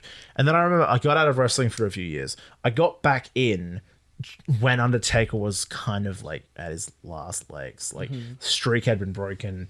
You could tell he's just a bit of a battered old motherfucker, and he's in a lot of pain. And it's just like, man, I wish I had the chance to see the Undertaker live again, but like in a capacity that is good. Yeah. So when everyone was saying, "Oh, the glass is gonna shatter, the glass is gonna Steve shatter," Austin. but then the dong hit, literally every single memory of like me enjoying and watching wrestling, and like how long I've enjoyed and loved the sport, the entertainment, it all just hit me at once. Like I was seeing God. I was like, "Oh my God, no way!" You basically were I was like, what? God in a beanie. And then he showed in a up. beanie and a hoodie. I know. And then he showed up, hit the choke slam, dong again. He fucked off, and I'm like, nothing's getting better than this. Yeah. And then Cody won, and I'm like, That's it. lads. Like everything up to that, I did a whole Facebook post on my Trent JM page, so in character, explaining like character. It's so weird doing that. I'm always Trent. Don't worry about it. Like, fuck you, son. I was gonna say, you have a character. Isn't your character that you just hate that one fucker? The Estonian Fuck champion. you, Simon. Yeah. Trying to get me off of interviewing with a petition and shit like that. Fuck you. That's the only story. Yeah. I'm trying not to. Spoil anything? I want to keep the lines separate. Like I want to keep it obvious. Because I'm technically Trent JM right now, so it doesn't matter. Who fucking cares? Oh, are you? I'm Trent JM online. Anything sure. online is Trent JM. Okay. That's how I see it. It's I'm fine. just an idiot. Yeah, you're my music producer. Yeah. No. I'm just some idiot. Yeah. Don't worry, it's fine. But yeah, it's like, what was I saying? Something about the Undertaker. Or Yeah. no? That night of you were explaining, like, you had to explain the Facebook post in character. The Facebook post in character. Yeah. So that was the only time where the Facebook posts where I actually fully explained why everything in that main event contributed long term to the story. Like that, literally, there was a decade worth of storytelling in that main event. Yeah. And that culmination is like one of the main reasons I love professional wrestling. Yeah. So I had to just kind of explain that point and just say, like, this is why people like me love this fucking niche sport that Right. a lot of people don't understand. But this is everything. It means so much. Those last like 5 minutes were insane. I've rewatched it a few times already. Yeah, it was insane. It was so good. But yeah, Philadelphia. I do wish we got to see the Philadelphia, but Crap city, but but at the very least, like, Mania made it worth it. yeah. It was a long drive there and back. Like, again, like, we had a long drive there and back for Philadelphia and Yeah. New York. We had a long flight, or semi-long flight to Vegas. Yeah. And a long drive to the Canyon. So I do feel bad for the amount of, like, driving you've had to do. Yeah, it doesn't bother me though, because like, I mean, more often than not, driving is just fun. Like I don't really think about anything. I just go. So I turn my brain off for the most part, but then sometimes people are stupid and it makes me upset. No, that's valid. That's it. Completely valid. Yeah. Yeah, and we technically still have Washington. Yes, because we'll probably look around at the like all the basic shit, like the Washington Monument. We'll look at Abe Lincoln. Yeah. Oh, we also got to see the Flying Squirrels. We got to see a local baseball game. And Yeah, that was a lot of fun. the baseball team, they actually won, I which is a surprise. completely forgot about that whole thing of like, the amount of the ruling of like the amount of runs you get, but the amount of people that get. because when that Will Wilson Gotta hit the thing and all three got through, they won despite the other team having technically more runs. Yeah, well, that's. I mean, I forgot about that rule. well, it's not. So that's not really.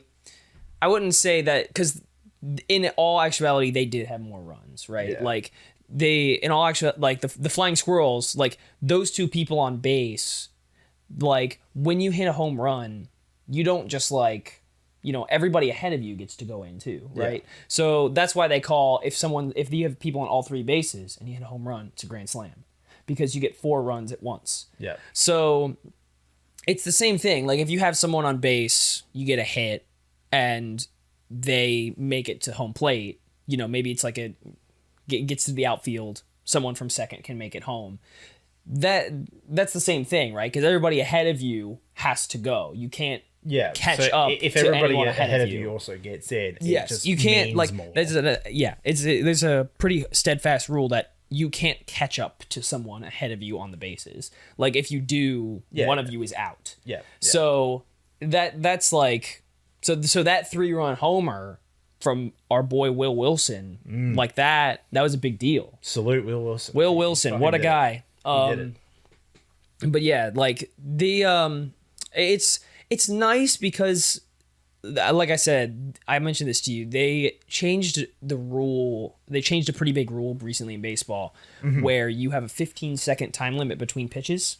Yes. Because of that, games games go quicker. Games go a lot faster. I remember like 1 or 2 runs were made because of that. Well, the pitcher didn't fucking throw the ball quick enough, and the guy was able to move up, and everyone was like, "What?" And then realized what happened. Yes. Yeah. Well, so you might have seen walks. You know about walks, right? And they just walk up because because there was too many foul balls. Too many balls. So if they throw it outside the strike zone, that's a ball. Yes, and they take it. So if you get 4 balls in an at bat, you automatically go first. There were a few of those. Yes. But that's the thing. It was a minor league game. Yeah. So it wasn't major league. There weren't too many people there, but 7,000. yeah. Well, I don't think it was 7,000. It was definitely less than that. I think, but every time we looked up at the stand, there was always people like going in and out. Yeah, it could have been that some of them. I still don't think it would have been 7,000. That seems like a lot, but I mean, the Flying Squirrels, like they're just like the most mediocre minor league team. I don't know anything about minor league baseball. They're your local team. Yeah, and I don't really give a shit. Yeah, it's fuck you, support them. I'm wearing a Crows hat for a reason. Yeah, well, like, I mean, that's one thing I've like very like.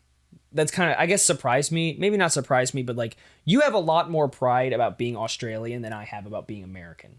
Yeah, you know what? That is true. That is actually like true. I don't give a fuck about any of that shit. I've known that for a while. Like, because I've known. It's not that I'm not like proud to be an American. It's just that I don't give a fuck. Yeah, exactly. Like, because I know that there is a whole thing about a lot of Americans being like stereotypical American and being very prideful. Yes. And I knew you weren't exactly like you're American. Okay, yeah, sweet. I don't give a fuck. Like that, it doesn't matter. Yeah, but I didn't realize until I got here. I was just like, fuck yeah, Australia. But like, I didn't actually. Yeah, you are correct. Like, I do love Australia. Yeah. Like, I would love to like live in Japan if I learnt Japanese more, because I love the way things work there, and I love the way how like a lot of shit's seamless and a lot of shit makes sense. Like a lot of things don't make sense, but that's the same anywhere you go.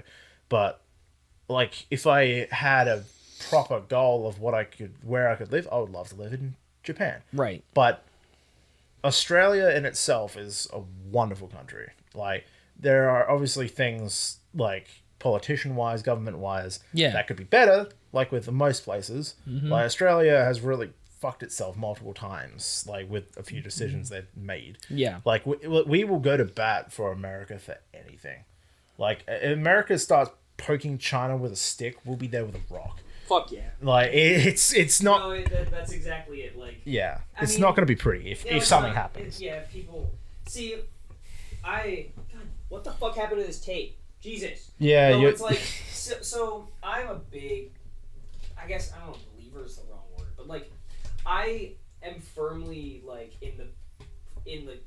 Like I just think each person should be treated as individual regardless of where they come from. Yes. Right? Like, I'm not going to make any generalizations about, like, oh, all Australian motherfuckers are like you. Like, that, I would, like, everybody is different no matter where you come from. So I don't like to make generalizations like that. I keep stumbling on that word. It's a big word. Yeah. But It's okay. It's all right. You got there.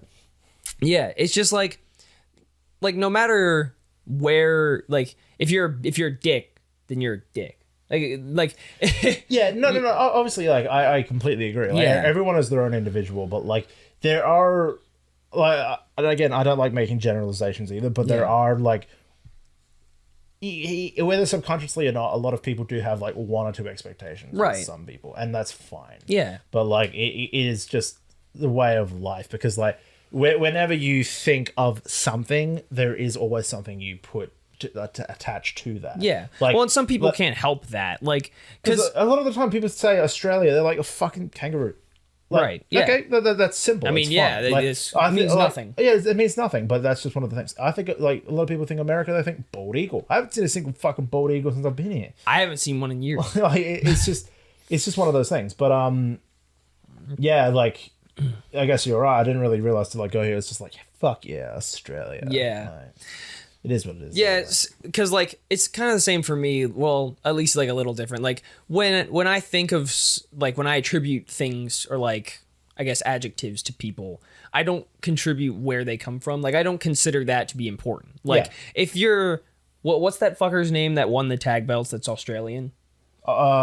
Grayson Waller. Grayson Waller. If you're Grayson Waller, like you're a heel. You're not like you're just a dick. You're not an Australian dick. You're Yeah. just a dick. No, I he's- don't give a fuck. He's an Australian dick. He's doing shoeies and shit on social media. Yeah. So. Well, that's the thing. I don't give a fuck that he's Australian. I just Yeah, give a yeah. fuck that he's a piece of shit. He's a dick. Yeah. No, that's exactly the same. Like Roman Reigns and The Rock, they try to make a whole deal about them being like part Yeah. of Samoan heritage and bloodline. Yeah. I don't give a fuck. You're a heel. Yeah, exactly. You're the dick that runs this company. You're the other dick that's held the belt for multiple years. I don't Yeah. give a fuck about your heritage. Like, Yeah. as insulting as that might be to them. Apologies if they find that sort of shit insulting, but because they care a lot about it, and a lot of those types of Right. like people with tribes and all that, they care a lot about their history, which is fair enough. Yeah. But you're right. As a generalization, like, I don't give a fuck where you're from. Yeah. Like, if you're a dick, you're a dick. But, Exactly. yeah. If you're a cool guy, you're not an Australian cool guy. Yeah. You're just a cool guy. Yeah. But see, like, back to what I was saying very early, like having an online friend and a real life friend, that Yeah. there is a disconnect to me. Yeah. Because I grew up where, growing up on a farm, any opportunity I got to hang out with friends, that was valuable to me. Right. Because like everyone else was always going down to the fucking creek, hanging out on the like doing their own shit, like riding their bikes around the town. I was like at home on the farm, so like I had to work out with like get my mum to call their mum so I could go hang out. Like whereas they could all just hang out by themselves. So any time I get to spend with mates is really fucking valuable to me, and that's where I was just like, I've got a lot of people I know I talk to online. It just so happens that we started a project together, Yeah. and we talk a lot more Yes. than I do any of those other mates. So I was like, I need to actually fucking hang out with you. Yeah. And that's why I'm so fucking happy we made this happen. Like, I would still love, like, the idea we potentially came up with of meeting up in Japan still. Yeah. Because you said you still want to go. I do want to go. Like, I'm a fucking weeb, yeah, dog. no, I know, 100%. Like, you still want to go. I want to go back to climb Mount Fuji and experience Osaka.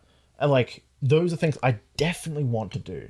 Yeah. So, like, no matter how long it fucking takes, like, because who knows when we'll get time like this again. Yeah. But I would fucking love to make that happen again. Yeah, that would be great because just traveling, especially international, such an ordeal. Such an ordeal. Dude, 30, like, what was it? Fucking 28 hours I have spent flying here. Yeah. And I'm going to be flying back. That's only because I got a layover in Dubai. Not Dubai, fucking Qatar. Doha, whatever the fuck. Doha. So, like, it's just because I got that layover because the flight was a bit cheaper, but, like, Yeah. Jesus Christ. Oh, hurts. It does hurt. It's painful. I've only actually gone like flown international, I think once when I went to Germany. Mm-hmm. But like some of my family has done, you know, obviously my mom and dad have done more, but like even my brother went to, and I went to Italy as well. Yeah. But like my brother went to my middle brother went to London for a while. Mm-hmm. So like we've done like different things, and it's so like international is just such an ordeal all the time. Like Yeah. we've done some like my grandmother has gotten like our family together to do like cruises that go to other countries like in the Caribbean. Yeah. But that's not, you just kind of like show your passport at the front gate and you're like, all right, you're good. Yeah. Cruise is a bit of a different vibe. Yeah, but, I'm not, again, not really my thing either. But like, because I gambled more on a cruise than I did in Vegas. 'Cause I didn't gamble at all in Vegas. Yeah. But like, I gambled in international waters, and that was like, and I did it like once, and that was it. There you go. Like, But I guess that's also as well, especially now being an adult, like yeah. there's a lot more commitment Yes. to international travel. Yes. Like I had to book how many fucking weeks off work. I had to save up heaps of money. Yep. And like it is a bit of fucking huge commitment, no doubt. Like, Yes. And that's why I'm glad I had a lot of time to prepare. That's why I like, because I think we booked it was like November or like October.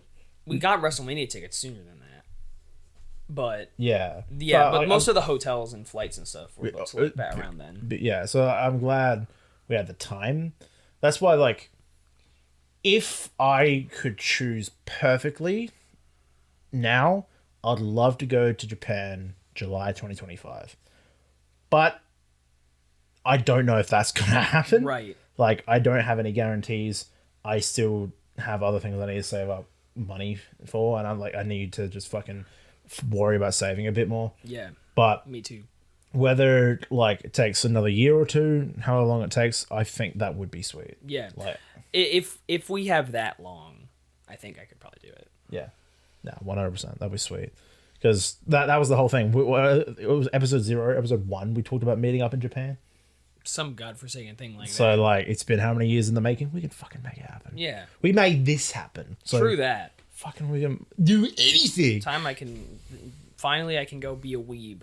Yes, Immerse myself Bro. in my natural element. bro. I'm just gonna like take you to Akihabara on a leash, and then I'm gonna fucking let you go, and you're gonna go wah, And I was just like on all fours. Just you're fucking scrambling everywhere, like you, like knowing you, like you fucking love it. Oh yeah, no, I would be in my natural element for sure. Yeah. Like with all that manga. You're the motherfucker that figures. would need another second briefcase. Just Oh to, God, like, yeah. and take all that shit back with you. I need a carry-on bag. Oh, 100%. definitely. Like I'm a little scared, like how much money I'm gonna end up spending. Like Japan is fairly reasonable with prices though. Like, especially because the yen dropped recently. Like, Nice. things more. Well, recently, I think it was a few months ago, but like, love to see it. Yes. Inflation. Yeah, love to see the economy get lower. Yes, sir. Fuck up. No, but like, it is a heck of an experience. Like, Yeah. and like just not only like I can ascertain one thing from just looking at your room, like your office, but seeing like the way you like keep checking out the Barnes and Nobles, you keep checking out different things, you keep reading stuff on your Yes. computer, like just knowing like the way you are like that, you would fucking be in your element. Yes, I I really really Or I even- need to go there. Even the district we went to in Osaka, I don't remember the exact name of it now, but literally just down the road there was a big ass street with like maid cafes and a bunch of secondhand stores and a bunch of maid cafes. I would not. Let's fucking go. Damn you, maid cafes. We didn't go to a maid cafe. Like, I would go once. I would go once just alright, to like see what if, it's if like. if we go, fine. Like, I'll go with you.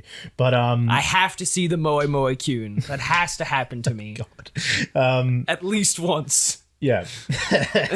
But yeah, even that street in Osaka, I like genuinely like, because that street was like more like Akihabara as Really? well. Like it was just, I remember I had the chance to sell one of the figures. I bought I think it was a Demon Slayer figure statue, figure thing, and then there was another one.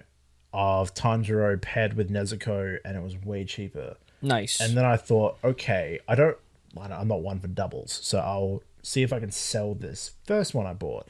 And there was only like this one place where this Japanese fellow was just like, oh, you need to sign all this in case it's not good. I'm just like, I'm leaving the country in a few days, and I literally, it's unopened. I just bought this. Can I please just sell this to you? And he's just like,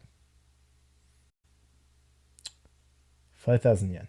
And I'm like, done. And there was just, and he's just like under the table fucking exchange, so we didn't have to fill anything out. Thank you, mate. And I just fucking went on my way. I was what a guy. Like, what a dude. But yeah, no, like, that's my goal at some point. Again, no guarantees. But I would do Mount Fuji with you. I would actually, I mean, like I said, I'm a big hiker. Like that is something I like to do, and I don't know how you're planning to climb it, but I'll tag along. I don't care. Like, well, like, because there's that one thing about like you get that bus up halfway. Okay. Because like there's the hotel there and everything, and then you climb the rest. Okay. And it takes. Oh, there's a hotel halfway. Okay, gotcha. Yeah. There's a stop halfway. You can rest at, get ready, and then go. Okay. Because climbing the whole thing is a bit more treacherous. Yes, would be kind of crazy. Yeah. So that was the plan, and Mount Fuji is only open like July, September, October. Did you forget August? So yeah, no, July, August, September. Okay. That time of year is the only time Mount Fuji is typically open, I believe. Okay. So that's why I was kind of like, fuck it, my birthday. We'll go. Right. But yeah. But again, it might not be next year. So it just honestly depends, but that is one of the goals. Okay. I would love that. Because I know obviously I need to get fitter because like, but Jada and I climbed fucking Mount Nari. That was by accident. Nice. We didn't know how fucking tall that thing was. And we climbed to the top. I felt like shit. But no, I didn't feel like shit. I felt fucking like relieved. And I was happy. But we did it. Right. Like, it was fucking sick. And then like we climbed up another mountain the next day. And I was like, and my legs are burning, but I'm all right. Like, I feel pretty good. Right. So like it's, I don't think I'm opposed to it. But it's just that there is a bit of preparation needed for Fiji, definitely. So makes sense. Yeah. You don't want to do that without like, you don't want to do that raw. No. Butt ass naked climbing up Mount Fuji raw. Let's go. Real. Freezing to death. In July. I'm glad I went during spring. Was spring? Spring. I think it was spring. It would be like early spring when you went. Yeah, I'm glad I went there. Late winter. But because apparently the winters can be harsh. Yeah. In Japan. Funnily enough, it's spring here now, isn't it? Yes. Fucking, what is it with me in spring? I guess I got lucky both times. But yeah, this trip has been a phenomenal one. I'm happy we got the chance. Yeah, to do it. it was just like some of those things you just gotta like experiences, knock it out. Be like, say you've done it, now you don't have to do it again. Yeah, yeah, and like it was so funny leading up to this because like I was just like, yeah, I'm going to America to meet up with Gus, and then my parents were like, oh, so Gus is real, and I'm like, yes, he's fucking real, like because I just vanished. They were joking like, oh, you're talking to your mate up there. I'm like, yes, I'm talking to my. Who do you fucking think I'm talking to, cunt? Like, what do you mean? It's just like, yeah, I'm actually, yeah, I'm meeting up with him. This is real. What do you think? Like, it's so funny leading up to this, but we made it happen. I do remember when I first talked to your parents over Discord. Yeah, kind of recently. Yeah, that was kind of. They were so like they have so many questions about America and just stuff, and they were just like they were asking random shit. Yes. Yeah. That's the thing with my family. My family loves traveling, but it takes a while for them to get around to it. That's why like, I'm stating this right now. Like, my dad needs to come here and experience Route 66 for himself. Like, I've told him this. He needs to come here and do it himself. I mean, if you fly to Vegas, if you watch this, Dad, fucking just do it. If you fly to Vegas, right, like it's right there. Yeah. Go see the Blue Man Group and then fucking hop on a bike and just go. Play a slot machine once. Go to 7-Eleven, play the slot machine in 7-Eleven because they get a Slurpee. Get a Slurpee. Yep. And yeah, just go for it. Just fucking do it. Like, yeah. It is right. It's pretty close by, surprisingly. Yeah. Like, It's really not that far away. Because like, if Pretty sure you can rent a motorcycle for pretty cheap too. Yeah, he love that. Get a Harley Davidson, fucking just go for it. But yeah, I'm glad we made this happen, and like we can't guarantee anything of the future for like you've got your music stuff, and you said at some point you're gonna start winding down from it. I'm not gonna be doing YouTube for the rest of my life because like it's one of those hobby things I started nearly 10 years ago. Like, because you were saying your 10th anniversary for music is coming up. Yeah, and I've been doing YouTube for longer. Yeah. Since like 2010, 2009. Yeah, I know. Fucking Mega Pikachu, dude. Yeah, dude. Yeah, man. And like, because boy, that's dark history. It is. My 10th anniversary is coming up next year as well, August next year. Like, I'm literally I don't know if it's going to happen. I want to literally do, like, just remake my first video. Like, hopefully with my same mates. Like, because like, most of them I'm still mates with, so it should be fine. That's just going to be like, here, 10th anniversary of what was Trent Y and now Trent JM. Like, there you go. And like, again, I've got video ideas. I've got things I want to make, but I'm not going to be doing this forever. Like, it is like, surprisingly, when I'm trying to be a bit of a perfectionist about it, I do put a lot of time into it, but it's time that could be spent writing, could be doing other stuff. But for now, it's still something I just love to do. Yeah. Enjoy. See, the more I think about it, like I think I'll probably slow down doing music. I'm not sure, like I might definitely like what I'm doing right now, right? Like I don't know how much longer this will be going on specifically, but like considering how many like, and you know, the world is changing a lot in these past couple years. It's pretty scary if you think about it. Yeah. I try not to. But like considering how many like channels there are by like retired folks, I could legitimately see myself still doing something along these lines when I'm retired. Like the wildest shit came up in my recommended a few weeks ago. Like Grandma unboxes Persona 3 Reload Collector's Edition. Wow. And I was like, damn. Holy shit. And you know, it comes with like an Igus figure or whatever. Yeah, You've got like a gazillion other things. I was like, that's gonna be me. I just realized. I am now gonna be Grandpa unboxing Persona 30. real. Edition, No, yeah. like that's gonna be it. Like, but yeah, like there's still a ton of stuff I want to try. Like I said, soundtracking a game is a big one I really want to do at some point. Yeah.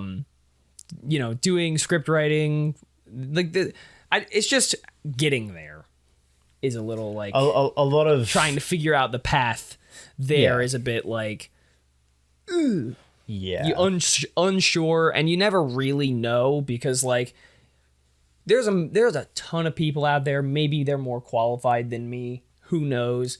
A lot of it is connections too, like knowing people that are already there. Yeah. Like they can get you an in. People are going to want the easiest time to like hire someone, like less stress, less outreach. Yeah. You know, like, so it's a lot of uncertainty, especially just in creative stuff in general. So much uncertainty all the time. That's why, like, when I first started, especially when I first published my book, I did have some expectations, and now, like, how much I've grown and developed, I know there's like not to expect anything. There's never any guarantees. Yes. About anything. So like, but I can say I've done so much. I've traveled overseas multiple times. I've published a book, no matter how shit it is. Technically, I can say I've sung a song. It was shit. Yes. I still, like, even though I haven't talked about it this trip, I still do want to do the one thing cover. We should. I will at some point. I will like have an opening. In my schedule to do that. I've talked a few times on the podcast before. I want to do a cover of one thing. I'm going to practice. I'm going because it's not a necessarily complicated song to sing. It's probably one of Casey Lee's like easiest performances. So I want to do that because it's not only an homage to Ruby, it's an homage to one of my favorite characters from it, and I like the song. So that's just one of the things I want to do in the future. Whether, like, hopefully this year, we'll see. Whenever you have an opening, it should. Yeah, it should come eventually. Yes, and like the other things I want to do, and can say I've done wrestle I want to debut, and that's hopefully going to happen this year as well. That's why 2024. That's why I've been doing this in the moment series. It's because every day is going to be unique, and every day there's like I'm going to try and make something happen. And this year I've already gone to America. I don't know if I'll get the book out this year, but at the very least, hopefully I'll debut. Hopefully I'll make this cover happen. Hopefully it's just like there's so many things where I'm like, I'm now in a viable position to actually make these happen. I don't have expectations of how well they're going to go, but I know I can do them. And this is why like There's a light at the end of the tunnel. Yeah, basically. like it's such a nicer mindset to be in. Whether the past however many years it's been, I've published a book, I don't know when I'm going to get the next one out, and I'm frustrated about that. Or like I'm making these YouTube videos and they're getting no views. I no longer give a fuck because I'm just enjoying what I make. Yeah. Or I'm like on this treadmill running for ages, or I'm doing these weights or whatever, and then or I'm trying to eat better, and I don't feel better after doing them, and I still feel like a piece of shit. Like that's what so much of my life has been in. Keep going. Yeah, that's what so much of my life has been like it prior. But now Where's my duct tape? How do you know? fuck man, we're nearly done. We're nearly done. It's so close. We're so It's okay. Keep going. okay. Yeah, I'm so in such a better spot now, whereas like I now have the skill. I said this at the video at the start of the year I made. I now have the skills necessary to make these happen to a satisfactory level. And I'm going to do that because I love being a creative. Like I love making stuff, and Amen. like no matter what capacity, I'm hopefully going to be making stuff like my whole fucking life. Like I'm going to have a 9 to 5. If I can turn one of these into my full time and keep having fun doing it, I will fucking do it in a heartbeat. Yeah. But I have to have a 9 to 5 just to make the rest of this happen. That's how I made this trip happen. Like it's just one of those things you got to do, and I'm happy. Yeah. That's It's that converting the 9 to 5, like trying to find those opportunities to like turn your hobbies into your work. Finding those opportunities is like takes so much like effort. yeah. It really takes a lot. So like, and a lot of times it kind of comes in ways you're not expecting. So you kind of just have to take, especially as a creative, you kind of have to take any opportunity you're presented. Yeah. So, which like I didn't know I was going to be composing wrestling themes when I started this year, but here I am. Yeah. So it's like, fuck it. I like that mindset. Like there was that half a year where I was helping fix and write the story for a visual novel, and then that shit got cancelled. Like that was I just, was actually soundtracking a visual novel for a while. That got canceled as well. It's just one of those things. Like if you have the opportunity, pounce on it. You have because, to. like you don't. Not only do you want to be thinking what if, it's also like you don't know what's going to come from that. Yeah. And that's why as soon as you said, dude, WrestleMania is in my backyard, I'm like, let's fucking do it. Come Yeah. on. Let's fucking do it. And I no regrets. Absolutely no regrets. It was a great show. Yeah. But yeah, same thing. You just gotta, being a creative is fun, but you have to let it be fun. Yes. Because like because I know a few people that just like, that make the YouTube videos and like maybe they want to turn it into a career or branch off from it and do something else. And they put like all the stock in like their view counts and shit. And like when their video doesn't perform well, they legitimately like get depressed. And I'm like, dude, you can't. Yeah. Like you just can't put stock in that. Like you have to do it because you like it. Like, it's understandable, like being a bit disappointed, whatever, but like Yeah. don't let it fucking ruin your day. Yeah, like it's just like, yeah, if you don't do it because you like to do it, you'll never last. Yes. Like I mean, maybe at some point you start to want like you said, feedback. Like you want that to know that people are enjoying what you're doing. Like that is important to a certain extent. And I like that is necessary for especially people like nowadays, like where there are so many options for things you can do, so many different places you can turn to. Like you could live like 12 lifetimes and not consume all the media that's out there. Oh, Like, bro, you're telling me? Yeah, Like, like- I can't read the amount of books you got fucking stored in here. yeah.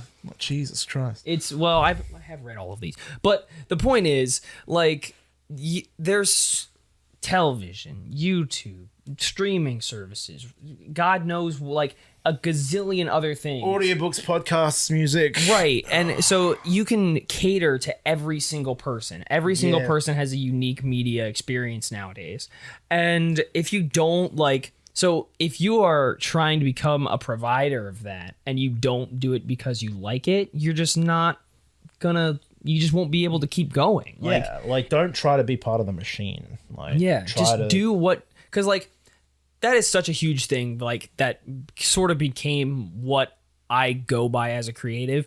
Make stuff you would want to consume. Yeah, Right? Like, I'm kind of, maybe I'm at the point now where I'm like, I don't seek out covers myself as much, but I still really enjoy doing them. yeah, So, because they are a way for me to express my take on media and songs that I like. Like, I can recreate them and convey, like, my feelings about whatever franchise they belong to. yeah. So, that's a fun way for me to express myself, but I do it because I enjoy doing it. I Yeah. don't, like, it does make me a good amount of money, yes, but, like, if I didn't like to do it, then, like, even the amount of feedback I get on, like, you know, maybe some video performs a little more poorly than the others, I would, like, you know, I might have fizzled out already.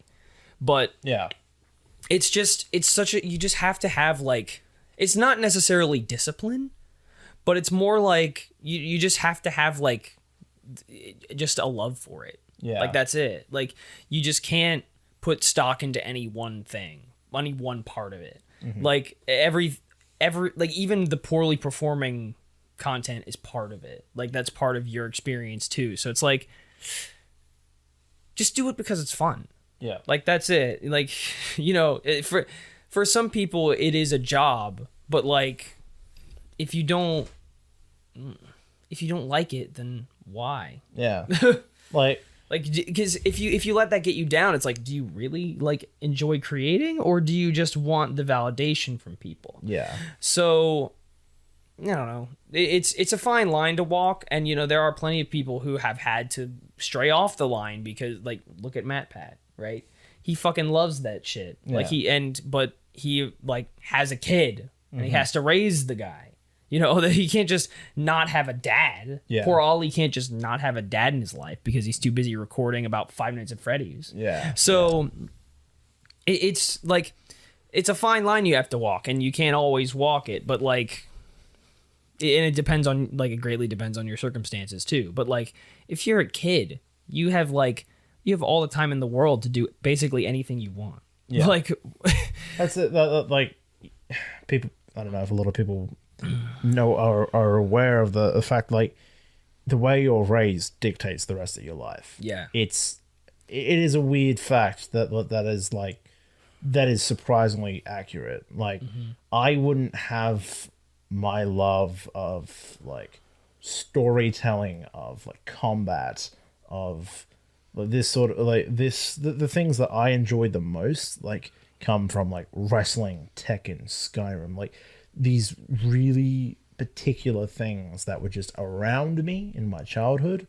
and, like, that, like, lack of not being able to catch up with my mates every day after school, like, that makes me value friendships more, because, like, it's a very strange thing, but that is true. So, like, when you're a kid, like, just do anything. Yeah. Do whatever you want. Whatever you want, do everything, do anything, and, like, find and seek what you enjoy the most. Because, Yeah. like I said this in one of the first podcast episodes when we talked about writing. Like, my first ever thing I wrote was a Skyrim fan fiction, technically. So, like, I wrote Pokemon fan fiction back in the day. yeah, and, like, that has since grown to me genuinely wanting to be an author. Like, it's nuts. It's just, life takes you on weird roads, and you just gotta fucking follow it. Life is wacky when you're a child and not sure what you want to do. Yeah. Like, I still don't know what I want to do as like a career. Right. Because like I'm content at my job. I got good people to chat to. Mm-hmm. And like I know what I'm doing, so I'm happy doing it. But it's a bit like stagnating. Yeah. Like there's room to improve in it, but if I improve in it, I won't have time for the things I want to do. So it's like I'm happy just doing my work and continuing everything else that I'm doing otherwise. Yeah. Like I could go on I could probably the only thing I really need to do is like maybe go on an extra few dates, but like that happens when that happens. Like I went on fantastic few days last year just because it happened. Yeah. Like out of the blue. Like that's like the only thing. Even like my whole family's just like, oh, damn. Like, where are my grandkids? where are my fucking grandchildren? I do have something. Even my parents are getting to that point. Yeah, I do have something a little. It's going to be a little bit upsetting, but I do kind of want to talk about it. Sure. My brother from England, so like my sister's husband, but Your brother. my brother-in-law, his grandparents recently passed away, and they were the sweetest, kind-hearted people you've ever met. And I used to work in another country town that they used to shop at, and I got to see them and talk to them a lot just by myself, and they were always like the most kind-hearted people you've ever met. And every time I would meet my brother's grandmother, every time I would see her, she was always in a wheelchair, and like I'd treat them like my own grandparents. Right. And she would always ask like, "Oh, Trent, have you got a girlfriend yet? Like, you're such a catch. You need to like," and like she was always so like happy and wanting the best for me. Like both of them were. And I told her like, when I get a girlfriend, I'll introduce her to you. And I'm upset I won't get the chance to do that now because they've both unfortunately passed. But like, that is just like one of those human connections you don't think about until it's like gone. And that's why like friend, family or otherwise, I try to value and cherish each of the relationships I got. That's why like doing something like this is a big deal. That's why like going to Japan with my mate Jaden, like that was a big deal. Yeah. Like we became closer mates out of that. And I feel like we'll become closer mates from this. And it's just whatever happens, but just make sure you cherish that, because cherish everything, not just the relationship you got. Like, dude, YouTube could just shut off tomorrow. It really could. We could just be fucking all right. That's that. Like, we could try to migrate to some other platform. We could try and do something else, but like YouTube is where it's the biggest fucking platform for a reason. Like Spotify There's no other real competitor. No. At all. And like fucking Spotify could die tomorrow. Apple could collapse tomorrow. Who fucking knows? Yeah. Just like, that's why so many people, like, I think it could be heading in that direction. That's why a lot of people have been retiring. Like MatPat and everything. Like, Yeah. And it makes sense. Or like they spent, I realized I've done what, 30-40% of my life doing this shit or whatever they say. And it's like, I want to do more. Like, fucking do it. But like, that's it. What you were saying, you got to enjoy the things you're doing. Yeah, you really like with like the there's such a huge threat to the creative sphere with artificial intelligence coming up. It's such a big real threat to what we do. And cuz it doesn't seem real now, right? Because they've only just started invading a sphere where everybody already knows what real content looks like. Yeah. When new kids start coming into the platform, they're not going to know the difference. No. And then eventually they're going to grow up with artificial intelligence created content. And it's like, whether that be music, whether that be YouTube videos, whatever, like they're going to grow up with that. That's going to be what they know. That's going to be the norm for them. Yeah. So there's such a big threat to that. And I think there will be some kind of movement among creatives to sort of cement our place in the industries. Because like, you think about it, right? And I mentioned how one of my long-term goals would be, like peak goal would be writing lyrics for Persona songs. Yeah. Those lyrics could 10 years down the line, when I would be looking into something like that, They could be generated. AI generated so easily. And I think there will be like some kind of movement to kind of help us make sure that we don't lose those opportunities, because I think there's something to be said about like AI can help us, surely, even as it is now. Like I use AI to help me create at work to create like a baseline for scripting. Like when I don't know how to start something, I'll have ChatGPT be like, here's how basic flow for how this video should go. Yeah. Like that kind of helps me, especially because I'm not super familiar with our work. Like I didn't grow up with it, so I don't really know too much about it. It'll kind of explain some facts I'm missing or whatever like that, which is helpful. So it can help us, and I think it can help provide a baseline. But when it comes to the finer details, like you're gonna want something that's like human generated from the human real creative mind. Yep. Like it's no replacement for it. I'm guilty, admittedly, of using Chat GPT occasionally. Like I remember, like there's been a couple of occasions where I've it's been really late at night. I've written a page or two. I've checked it the next day, and the last few paragraphs are just sloppy. They're like rushed, and I try to fix them, but it's like, how do I fucking like make this a bit more expensive? I asked Chat GPT, can you give me some more expansive dictionary like language? Like, can you like help Rewrite it. give me that little bit of extra detail, and it'll say you could use this word instead of this word. I'm like, okay, that makes sense. Yeah. I'll do that. Like, because it's like helpful to like access points in like you could find that by looking at like a thesaurus. Yeah, but it saves time. It's like that's the thing. It's a tool. It's a tool. It shouldn't should assist creatives. Yes, assisting creatives, not outright replacing them. Yes, which a lot of artists have especially gone up in arms about, which is fair because they absolutely should. Yeah, because artists are invaluable. Like especially when it comes to like character design, like actual important visuals and stuff. That's kind of stuff should not be done with AI. No, like you never know what kind of mistakes it could make. Like even when it does become sophisticated enough to ensure that it maybe doesn't make those kinds of mistakes, having an actual human do it, I think at least for another 10-20 years we'll be able to see the difference in it. You can tell just from like if a character is drawn with a smile, you can tell if that smile is genuine. Yes, you can tell. It has gotten to the point, like I've known for about like however long it's been around, like I can now distinguish those AI generated artworks from the real ones. Like they have become a little more sneaky, but like I'll usually have a hunch. I'll be like, this looks AI generated. Something off. And it's true. Like there's no reason we should be using the only reason you would be using AI is to profit more.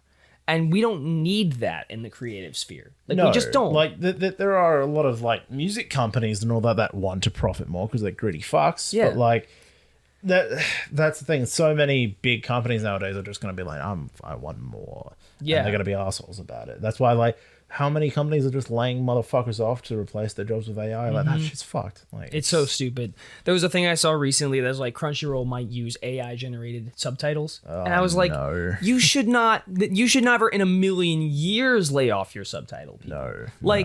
That would be horrible. Like no matter how sophisticated it becomes, you can't replace a human who is like invested in the work, who understands Japanese on like an actual conversational level. Like has maybe actually interacted in Japanese, like has experience talking to actual people who speak the language. Like you can't replace that. There has to be a point where profit margins aren't the fucking end goal. Yeah. And because at some point, like, what the fuck are you going to use it for? To keep it in your pocket? Like, doing fuck all with it? Like, come on now. I'm going to buy my third boat. Yeah, like, you don't... It's baffling to me. Yeah. It's consistently baffling to me to maximize profits that much.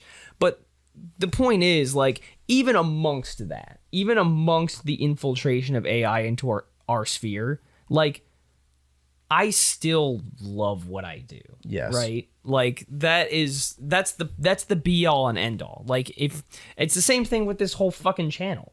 Like you don't give a fuck. about our subscriber count. No. We're just being idiots. Yep. That's it. We're being stupid. We're fucking morons. God damn. We're happy doing it. That's all that matters. Jesus Christ. Like, I've never been dumber in my life. Like, I've never said the most outlandish shit publicly than I have on this fucking Yeah, channel. no, it's and I don't give a fuck. surreal. It's just fucking stupid. It's, yeah. It's two idiots finding an excuse to just be dumb Yeah. and do what they want. And you need to, and we need to be dumb. Like, if we don't let loose our dumbness, it'll come across in real life. Yeah. I'm gonna Then say what happens? I'm gonna say dumb shit to my parents, and they're gonna be like, "Trent, you need therapy," and I'm like, "No, I need FireStorm." Hey, yo, Fuck so you. real. I'm gonna say the most dumbest shit on this channel, so I don't fucking. So it just all comes out. Yeah. We just need to be stupid. So that's it. Like, even if it like editing sometimes becomes a pain in the ass, like the nice thing, like, and part of the reason I've been doing this YouTube shit for so long, it's like it's nice to be able to go back to it. Yes. Later on, like you can. It's so interesting to look back at like a different part of your life. Yeah. And later on, like, so that's the kind of thing. Like, even looking back at some of the old gameplay videos we did, like we were just in completely different spots. Like, Yeah. so much has changed over like while we've been doing this. I'm like, it didn't hit me until we started recording, like this year, until we started recording Persona. I was just like, man, we've been doing this for a while. Yeah. Like, I was still in the mindset of, it's just like, I was just in the mate I fucking call occasionally and we play games and shit. Like, I didn't realize, like, we've been doing this for a couple years now. Yeah. Like, that, and like, It'll be the gameplay stuff will be 4 years in the end of this year. Jesus Christ, mate. Yeah. Fuck's sake. Like, you don't think about it. It's just like, Yeah. yep, I've been talking to this motherfucker online for how many years now? A long ass time. God damn. I need to figure out a way on Discord to keep it from filtering out the noises I make. Yeah, you need, yeah, because you make so many dumb noises, and I'm just there like, Yeah, it doesn't come through on Discord. you turn off the filter. I do need to do that. Yeah. I don't care over here every. But Yeah, I I remember do. that there was one time I told you to turn off because you were eating fucking Doritos during a recording session. Yeah. Like, that was it. And then That was like, a long ass time ago. yeah, no, it's just like, if you eat, put it on. Anything else, turn it off. Yeah. Yeah, that's it. All right. Fuck it. I don't really eat that during recording anymore. Good. So Good. Thank God. yeah. All right. But that's Point is, I don't know, just like Be a happy motherfucker. be stupid and be creative. Not together though. Unless you're doing this. Unless you're a comedy, like unless you Yeah. do comedy.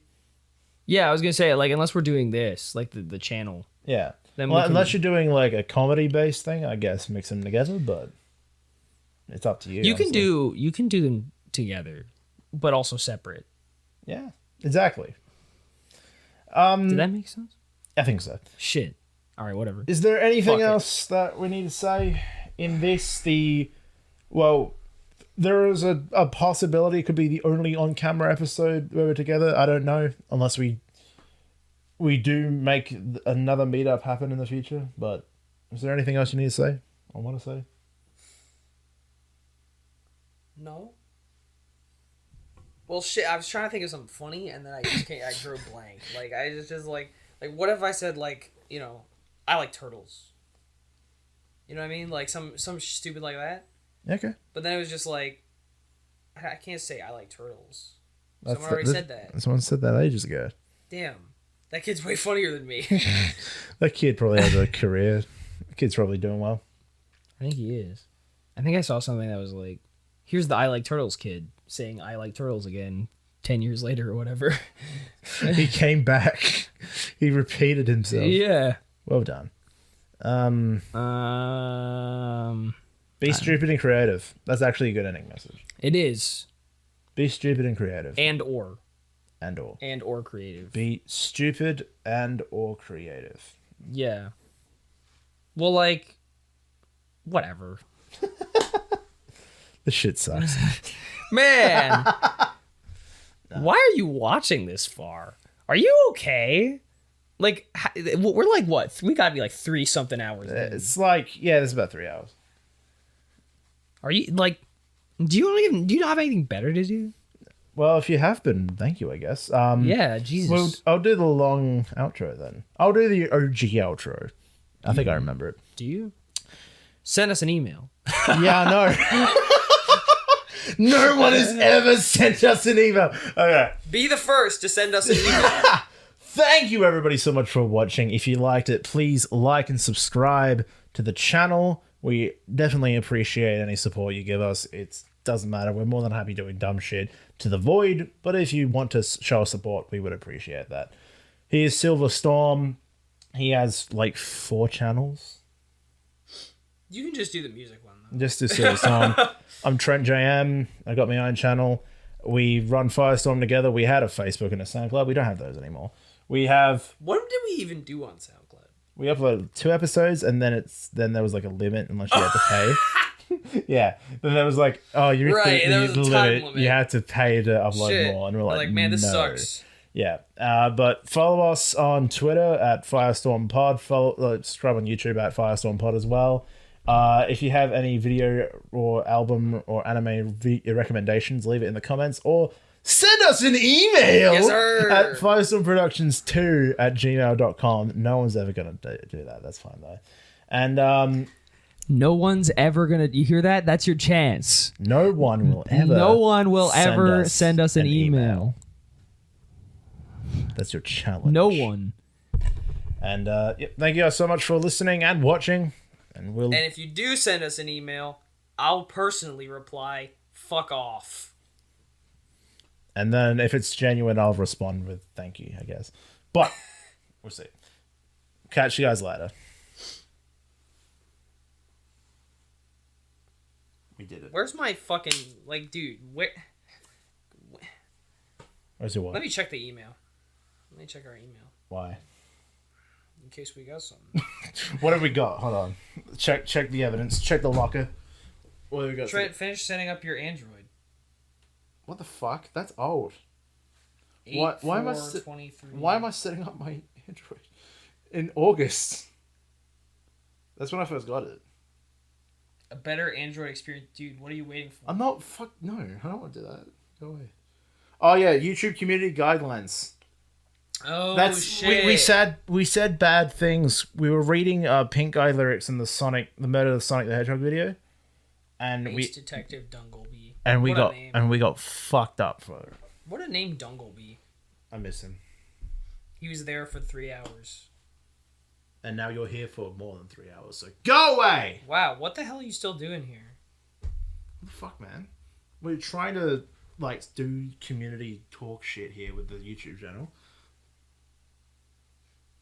Want to build Sonic? Fuck it. We're gonna build Sonic the Hedgehog. Okay. Fuck it. See you later.